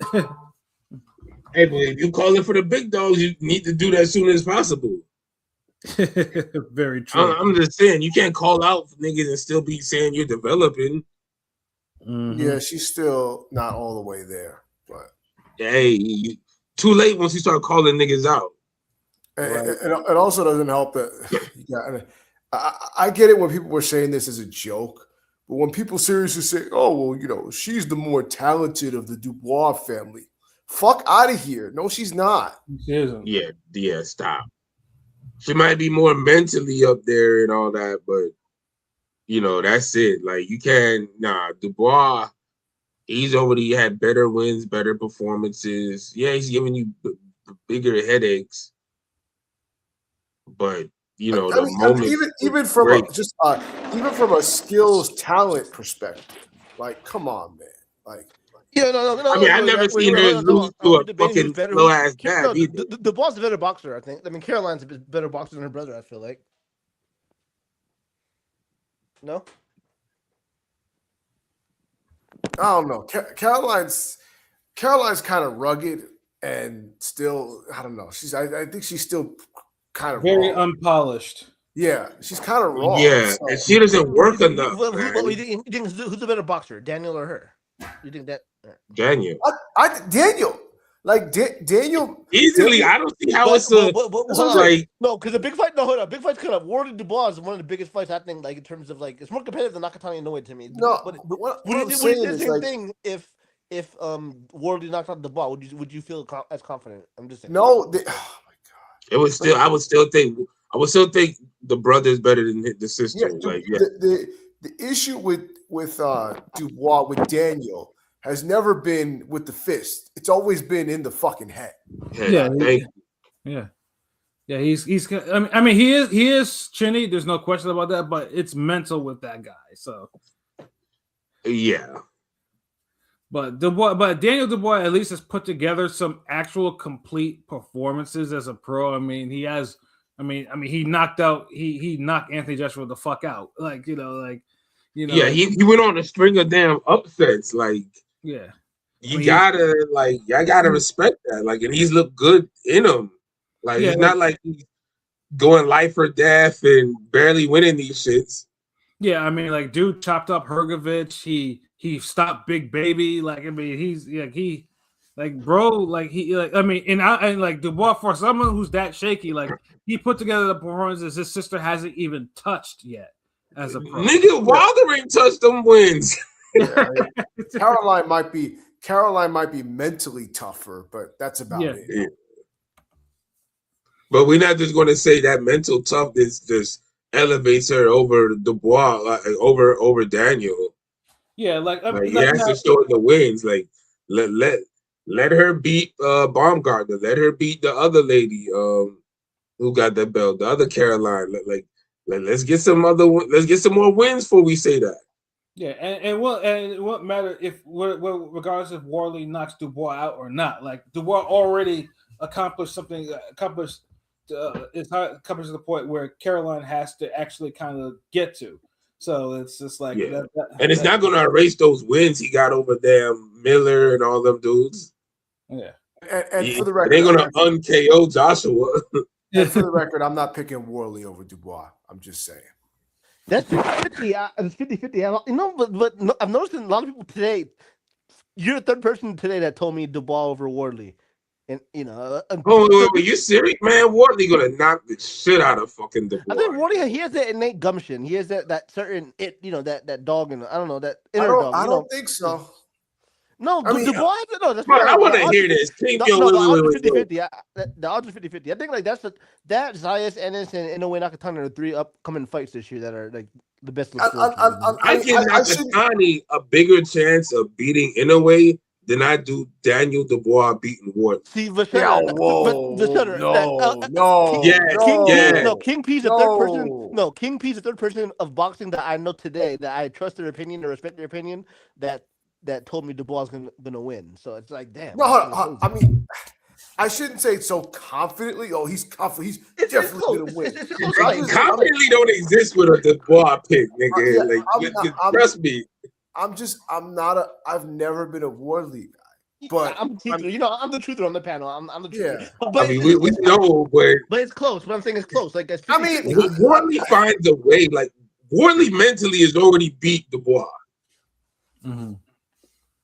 And that just shows, like, look, no, Wardley, he has, for all he has, his, he has like, a heart. Yeah, he has a heart. look, right? you know what? I'm gonna say it like this. Wardley is the fucking conscious pilot of boxing. He'll turn like ineptness or he'll turn a fuck up into a win somehow that erases the mistake that you got mad at him about. Yeah. Dubois isn't that type of guy. No, Dubois has shown 10-man tendencies. Whether you like it or not, Thank you. Yes, he's knocked out AJ. He knocked out AJ, which we thought AJ got a swagger back and AJ was gonna knock him out. And AJ was gonna be a 3-time champ like Lennox Lewis type shit. You know what I'm saying? We thought that. I thought it. The problem- Joshua was a punch away from beating Dubois too, though. the problem with what you're saying about Wardley, and you're right, but a lot of times that involves a lot of good fortune, and sometimes that good fortune runs out. I'm just saying. Yeah. And Dubois Pilot's still good. He's still here. What you mean, nigga? I'm talking about Wardley. I'm talking about Wardley. Dude, they run in the same race, my nigga. Trust I me. will say, if Wardley can knock him out early, it would be his best bet because Dubois, Dubois can crack. That's on Dubois can crack, and He could crack, but it's this, bro. I guess that's the only thing that that's the only thing that would make me pick that would make me think Wardley would win, because once again, Dubois just has way more tools in his toolbox than Wardley. But Wardley, look, this is the thing. Like Dubois, you say that, but Dubois will reach into that toolbox and grab the wrench when Pat says he need a hammer. He'll grab the star when that nigga say he need a monkey wrench. Like that's the type of nigga you dealing with. Yeah. There's like a 50% chance he's gonna grab the right fucking tool every time you ask for something.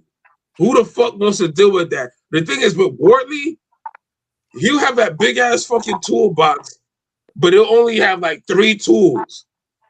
Mm-hmm. And he'll bring out each one every time you ask. Yeah.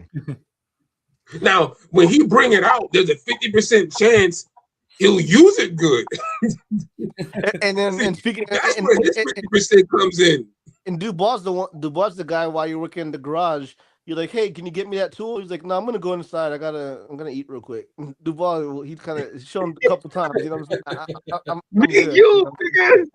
Well, hold on. I got some Charlie B. Hold on. Like y'all can start without me. Like, yeah. I'm gonna take a quick 15 real quick. Let me take a quick 15. Let me get out of here real quick. We've seen it a couple times. Unfortunately, so no. The joy with the eye thing. You know what I'm saying? Yeah, I get it. But the Usyk fights, yeah, that was just. But this is the thing. Like y'all keep talking about Dubois skills, but deflecting, blocking, parrying, slipping a jab is also a skill. I mean, you can't do that. That's like a 25% point decrease in your stats, nigga. I don't want to necessarily argue King P's point because I think Dubois has better pedigree. He's fought better fighters than Wardley. Of course. But I will say, I wouldn't blame nobody. But I will say, skill set wise, I know he has 0 amateur experience, Wardley.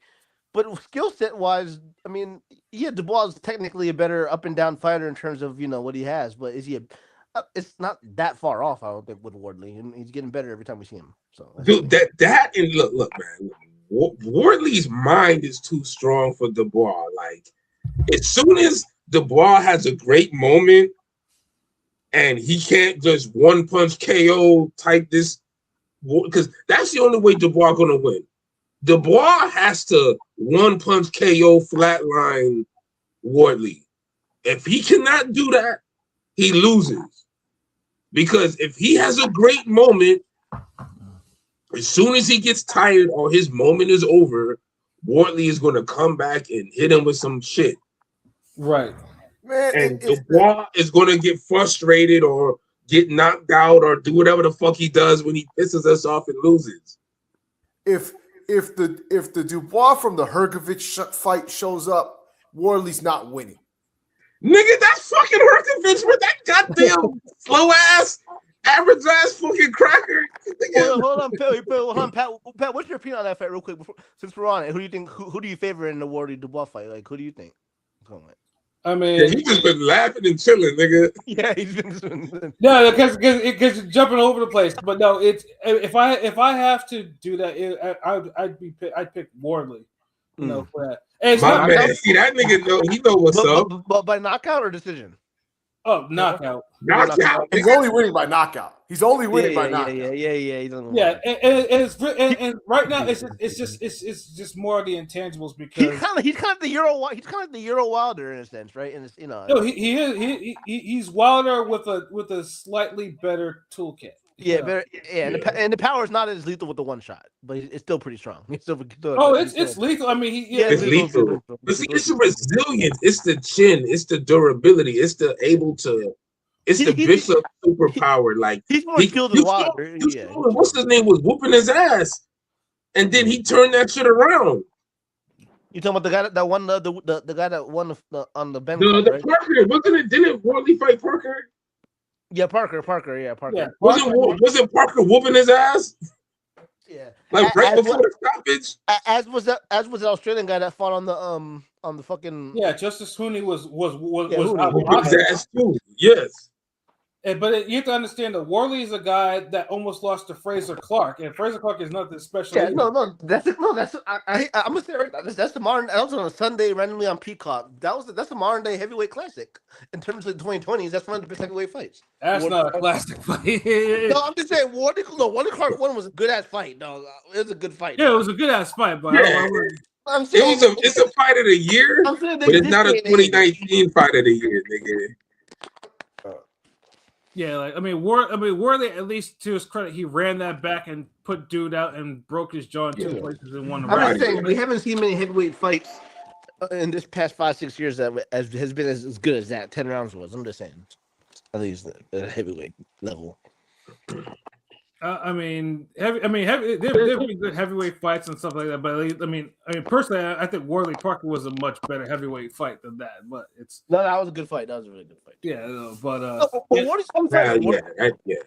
No, Wardley's a fun fighter to watch. Like, you know what I'm saying? Like, he's he is. I mean, Wardley will lose eventually because he still has some flaws. He still has some. Oh no! I mean, please and believe most Otama would ice him. Like Otama KO. I pick Caballero to be Wardley. But I mean, Otama would knock him out, right?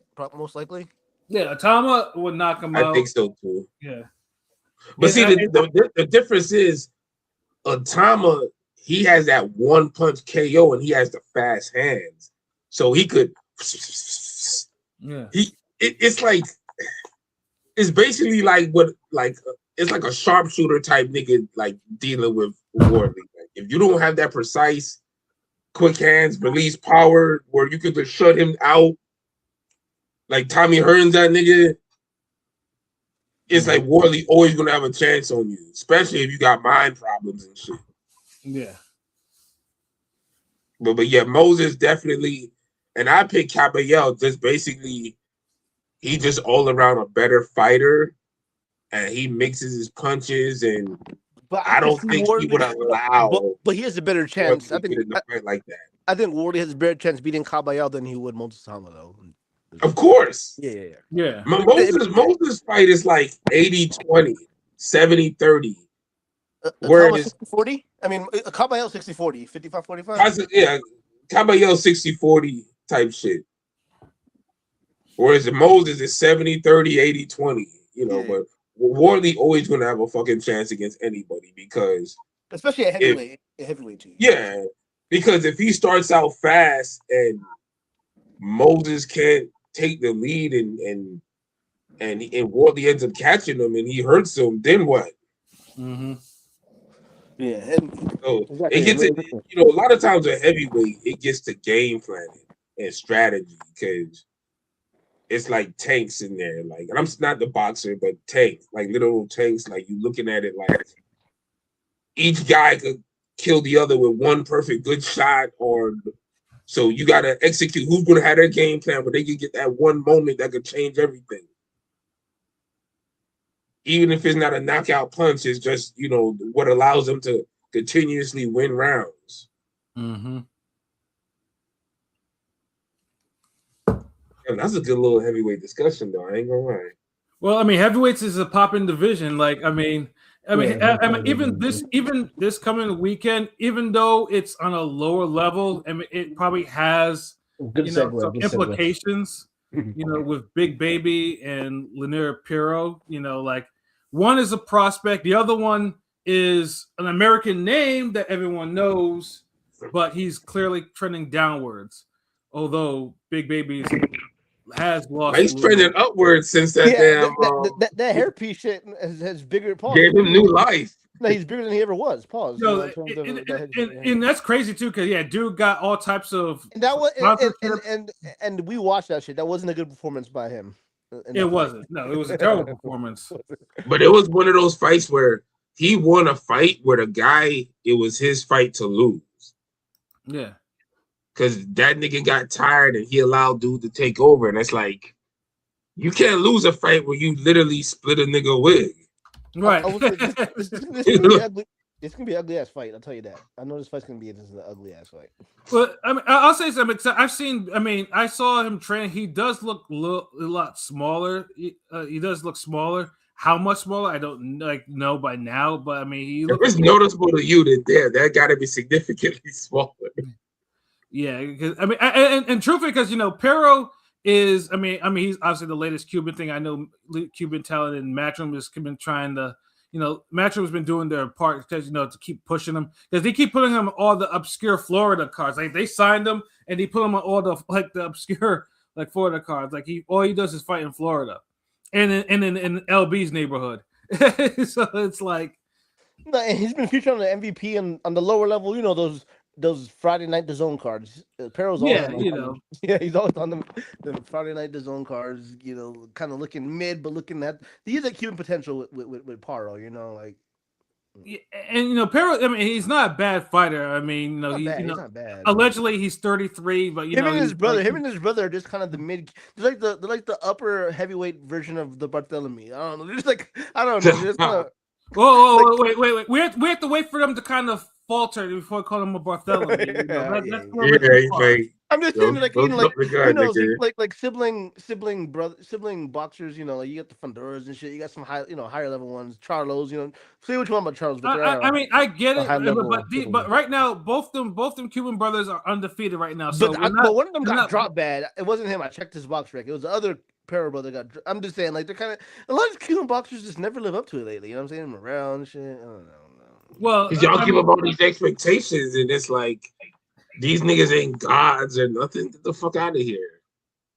But I mean, hopefully, because Pero, obviously, if Pero wins, then then he's probably going to be mandatory for Usyk.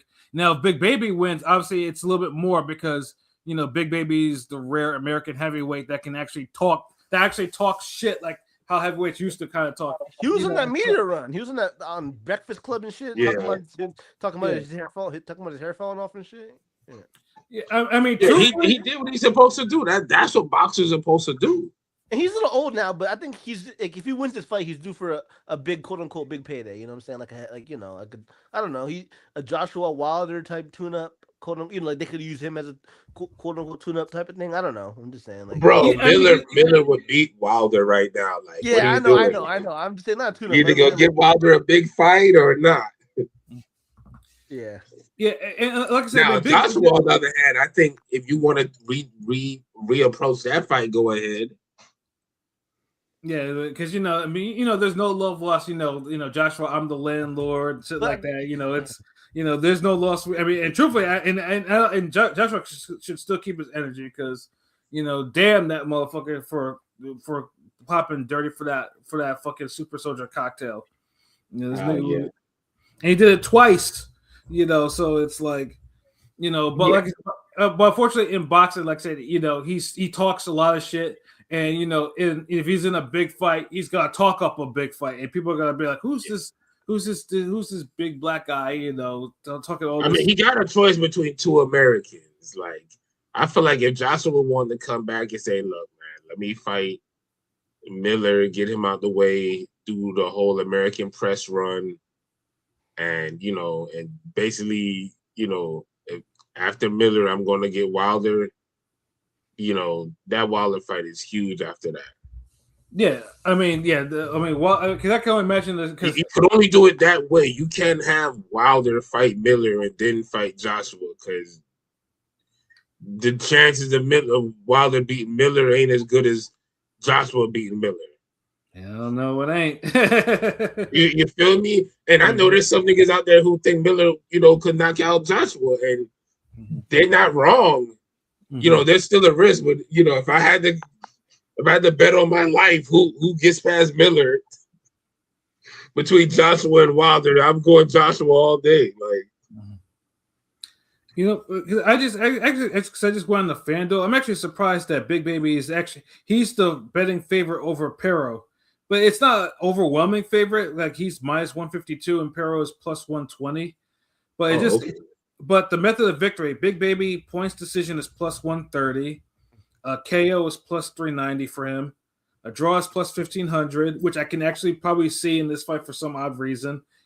Pero decision is plus 220, and a Pero KO is plus 470. Like, now Pero, I don't see Pero, although he can crack. I don't think he has the power to kind of stop Big Baby, but he can decision them though. Like, I mean, the odds in that fight, like, I mean, they are fairly close, and I can see because Big Baby's kind of going a little downwards, and then Pero's the unproven Cuban, so it's like it's one or the other though. But it should be a little bit. It should be a slightly intriguing heavyweight fight because it's a fight that basically it's going to move some pieces. It's going to be like, okay, do we put Big Baby in a bigger fight now, or does Eddie move Pero into a bigger fight? One or the other. So, but I feel like both these guys and like, what's his name, Richard Torres, like, Usyk's not gonna fight none of these guys. Not because he can't beat them, but they're just not worth his. He wants. Usyk's on his left. He's gonna drop a belt. You know what I'm saying? Like, all these fights are big at heavyweight, man. I'm tired of hearing that. Like, I'm being a realist. Usyk's not fighting. When he knocked out Dubois, he's calling out fucking Fury and Joshua, who he beat twice. And that's a stain on his legacy, man. Yeah. And then now he's fighting. Who's he fighting in the pyramids? We're gonna see some pyramid shit with him versus a kickboxer we never heard of. And who gives a damn about that fight? That's the whole problem. And the card looks. I mean, the card. I had to put the card kind of decent, but it's like, come on. It was like, so he's not gonna fight these guys, but yeah, but it does move the but that's more. But my whole point is that's more on Usyk. It's not that these guys aren't like big enough or deserving enough. Like, Caballero has a big enough name. Like, the whole heavyweight division has already been elevated and popping.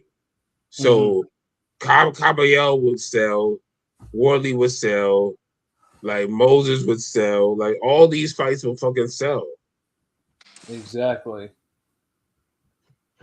So don't make it seem like, we're asking this nigga to fucking bring goddamn Eddie Chambers out or some shit, or fight Lennox Lewis or some old nigga.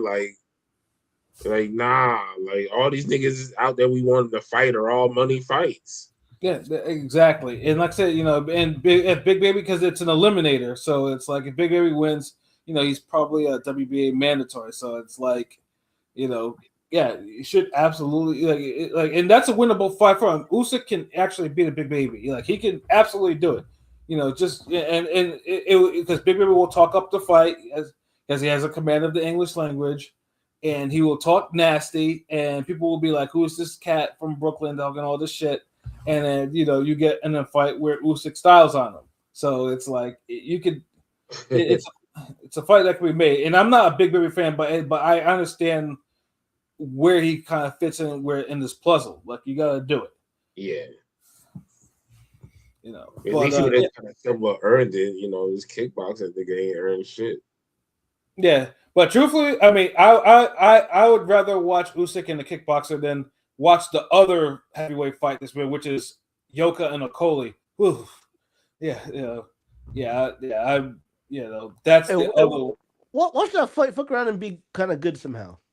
I'm I mean, one and Okoli is that's my brethren, but Yoka's terrible. Nah, Yoka. I know he won the gold medal on some robbery shit, but he's just not a good fighter. He's just not. Wait, no, Yoka is a roid monkey. That's the reason why. Yeah.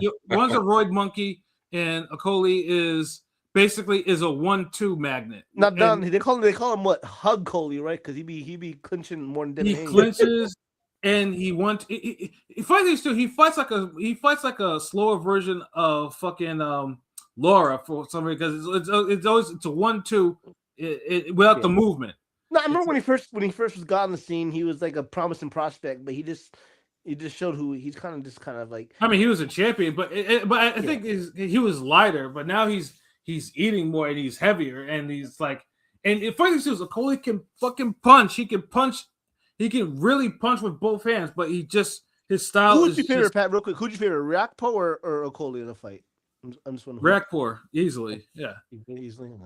Yeah, no, Rakpor is more explosive, you know. Because I feel like they were on a similar trajectory. They were prospects of this, like British. Okoli been spoiled on the vine already. Yeah, He is what he is.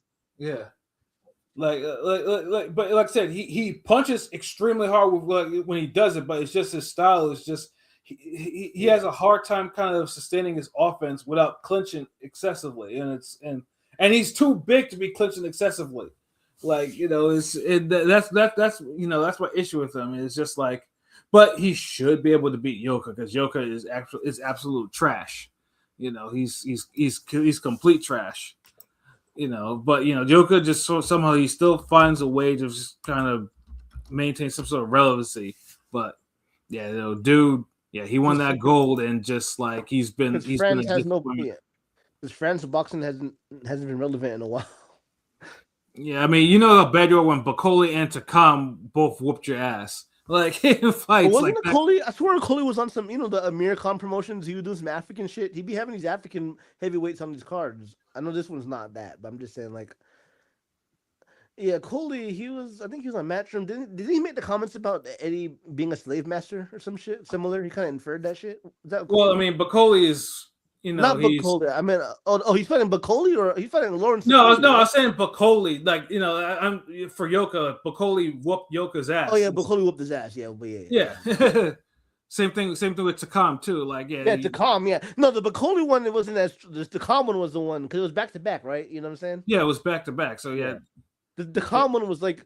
Because he's one of those guys where he's on the Ben Witter shit where he's kind of a fraud. I like Ben Witter. I think he's decent, but I'm just saying like. He's kind of a fraudish, but once then you finally see he's a fraud when he gets stopped. Yeah, no, Alexis, but I mean, Yoka should. I mean, honestly, I think Yoka should probably. I don't think it'll be a good fight to watch. I mean, but it's good. It's one of those things because it's a WBC. Like whoever wins, probably got to face Caballero next. So I'm just like, yeah, well, good luck with that. You know, but yeah, but like I said, heavyweight, even with fights like that, it moves, and that's why Usyk also has to kind of move too. Like Usyk can't just be fighting kickboxers and then running it back with Fury and Joshua for 3 times when clearly you don't need to. So it's just like, yeah, like at least it shows at least heavyweights are kind of moving in the direction that they need to be. So. Yeah, no, it's and then of course after that, we'll have a string of fights. And May is going to be a great month for fights, even in the first couple of weeks in June. So, yeah, though, but yeah, this is kind of like the appetizer for that. Oh man, though, but before we get up out of here, too, then again, definitely gotta say what up, and then to Raw Digger, for blessing our live the other day and everything like that. And, like honestly, like I said, that was a fucking, like I said, I'm still like, like thinking like, God damn, Raw Digger really just at 3 o'clock, 4 o'clock in the morning in the UK time, really to our lives. Shouts out to Raw Digger. Yeah, she was dope as fuck. Yeah, salute. Yeah, retweeted and everything like that. Yeah. She's like, that was some hip hop shit too. and just for my and just that having that, and then also today too, just a minor rant. Like I know like certain platforms need to do a better job of kind of getting people that are supposed to like be hip hop journalists and actually trying, getting them on the platform. Like, they really need to be vetted out more because, there was a tweet that I came across. Nori was kind of venting on the Jason Lee show on BET about, some of today's rappers and interviews that he didn't. Dog, that guy's 48 years old and don't know who fucking Beatnuts is. Yeah, that's the thing. I googled him and it pissed me off. I'm like, because the host. Are you talking about the Steven Jackson situation with Steven Jackson and Nori getting into it? What even happened with that shit? Real quick, what? No, I wasn't focusing on that. I was focusing. Okay. I was just focusing on dude. Just like you're on a black music platform or whatever. You have your own show, and your ignorance is like who are the Beatnuts, and you're like And I had to Google his age. He's 48. Like that blew my mind. You know what I'm saying? Like, how do you not know? You're 48 years old and you're a hip hop platform. You're black. You're at least half. You don't even know who fucking the Beatnuts are, and you say it condescendingly too. That was kind of the Beatnuts. Yeah, no, that's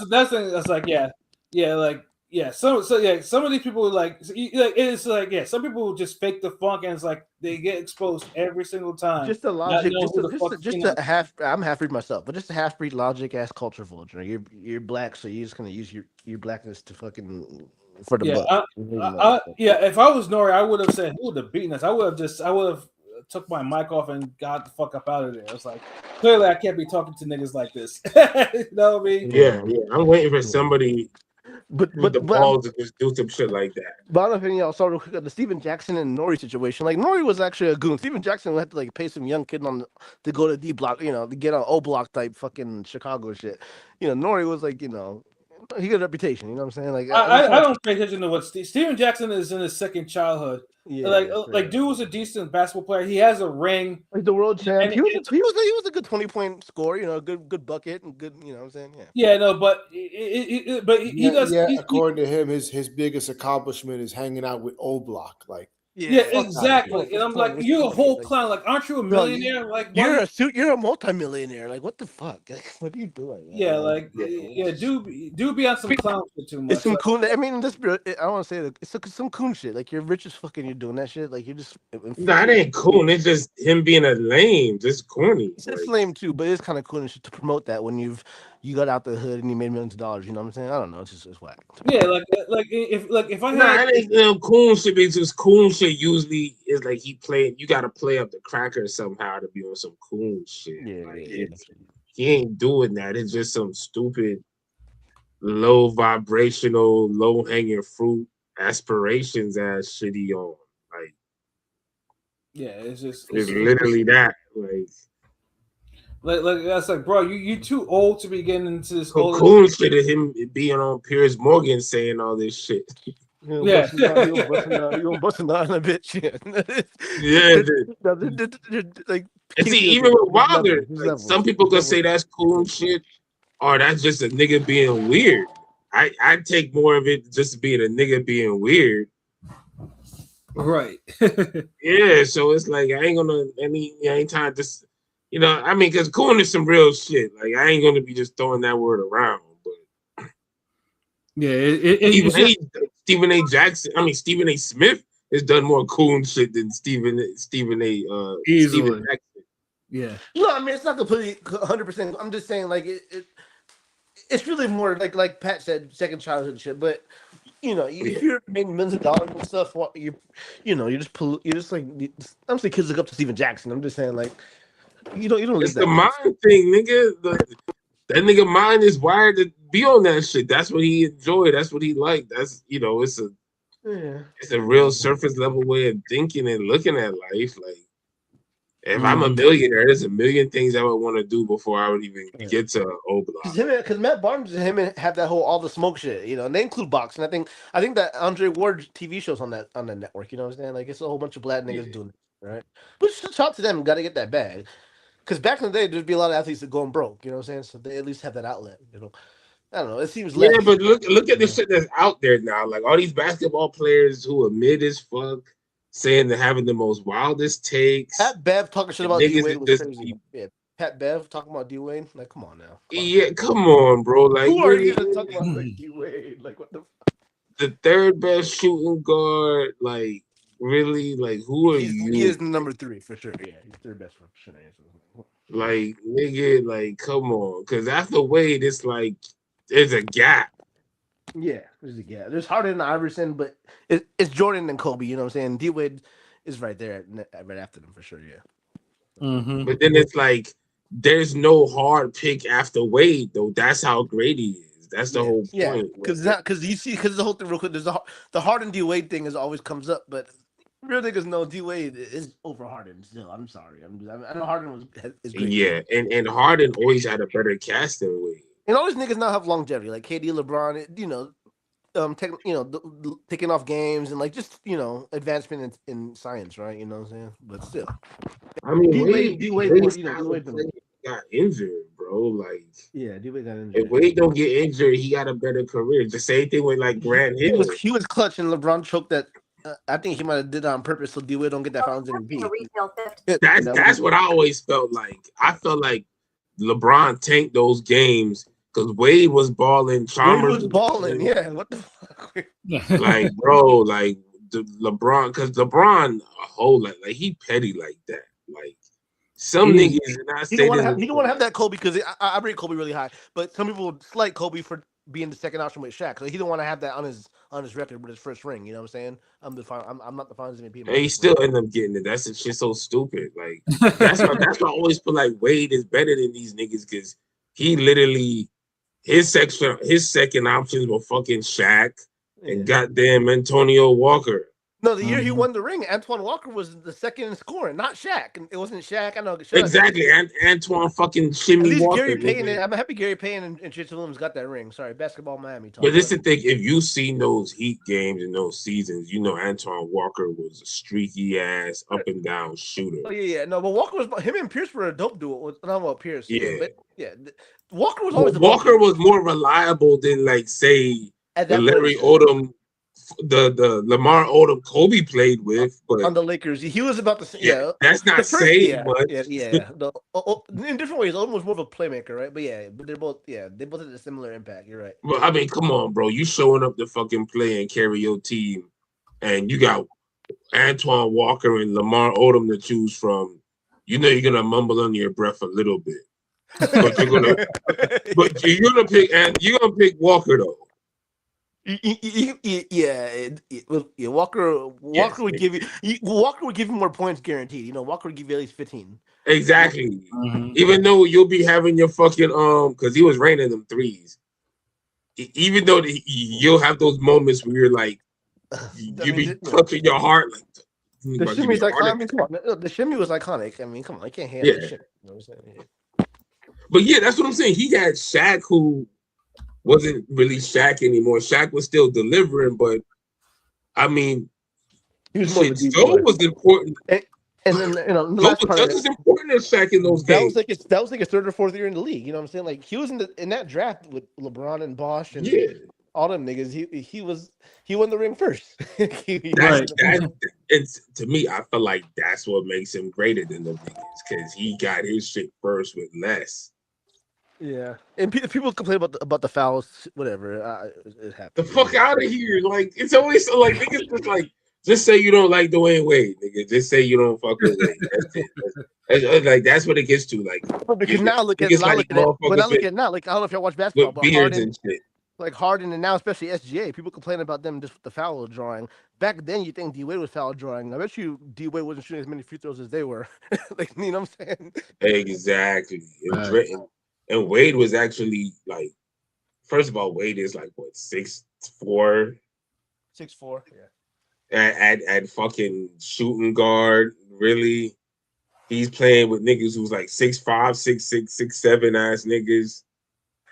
And he's going to the paint, so you end up going against power forward ass niggas. So now you up going against fucking 6'8", 6'9", 6'10" ass niggas. Yamming on niggas though, yeah. D-Wade, I know his and he was yamming on niggas. Yeah, his prime didn't last. I mean, his prime was he had a good 10-year prime. You know what I'm saying? But yeah, it's like how long a prime you niggas want from people? Because they give Harden Niggas extra be props. niggas want that little Wayne prime that's supposed to be like for 20 years. No, little it's prime didn't last that long. Yeah, Like Well, even for an Jay-Z extended prime time. wasn't that long. yeah. A B Hop prime, Bernard Hopkins prime. Yeah, niggas want that Bernard Hopkins prime. Niggas is like, well, you know, he was up there. He was prime when he beat Pascal. I'm like, nigga, how long is it supposed to last? Anyways, what else? That's it, right? You ain't have nothing. That's it. So, like I said, probably next week, obviously we'll be back with, preview of probably like the big, biggest boxing weekend next weekend. Yo, next Wednesday, put it out right now because I had to correct myself. I told Lukey next Wednesday we're doing the rewatch. Hernandez and Nakatani. Yeah, Hernandez, Nakatani, basically because all of us who saw the fight saw it differently for the most part on different platforms at different times. And there are some discrepancies in the scoring.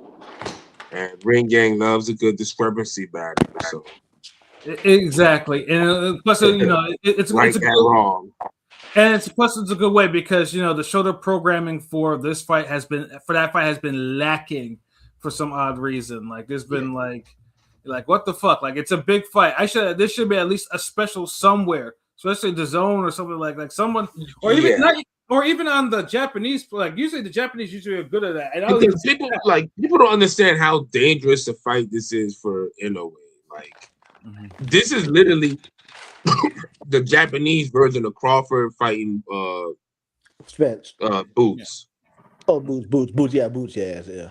But I will say, I think what this fight is, but no one wants to just say it. But I think this fight, I think the Hernandez fight, and also I'm not gonna lie, I think Zayas Boots took some of the thunder of the Nakatani, because for Americans at least, Nakatani. I mean, Zayas Boots, I felt that way too but it's still a great fight on its own. Like they're still they still underperforming as far as promoting and making this a bigger deal. But I think mainly because I think Nakatani struggled his last fight. I think I did favor all more to promote it because now it could look like, well, he's not as good as he's supposed to be. In a way, like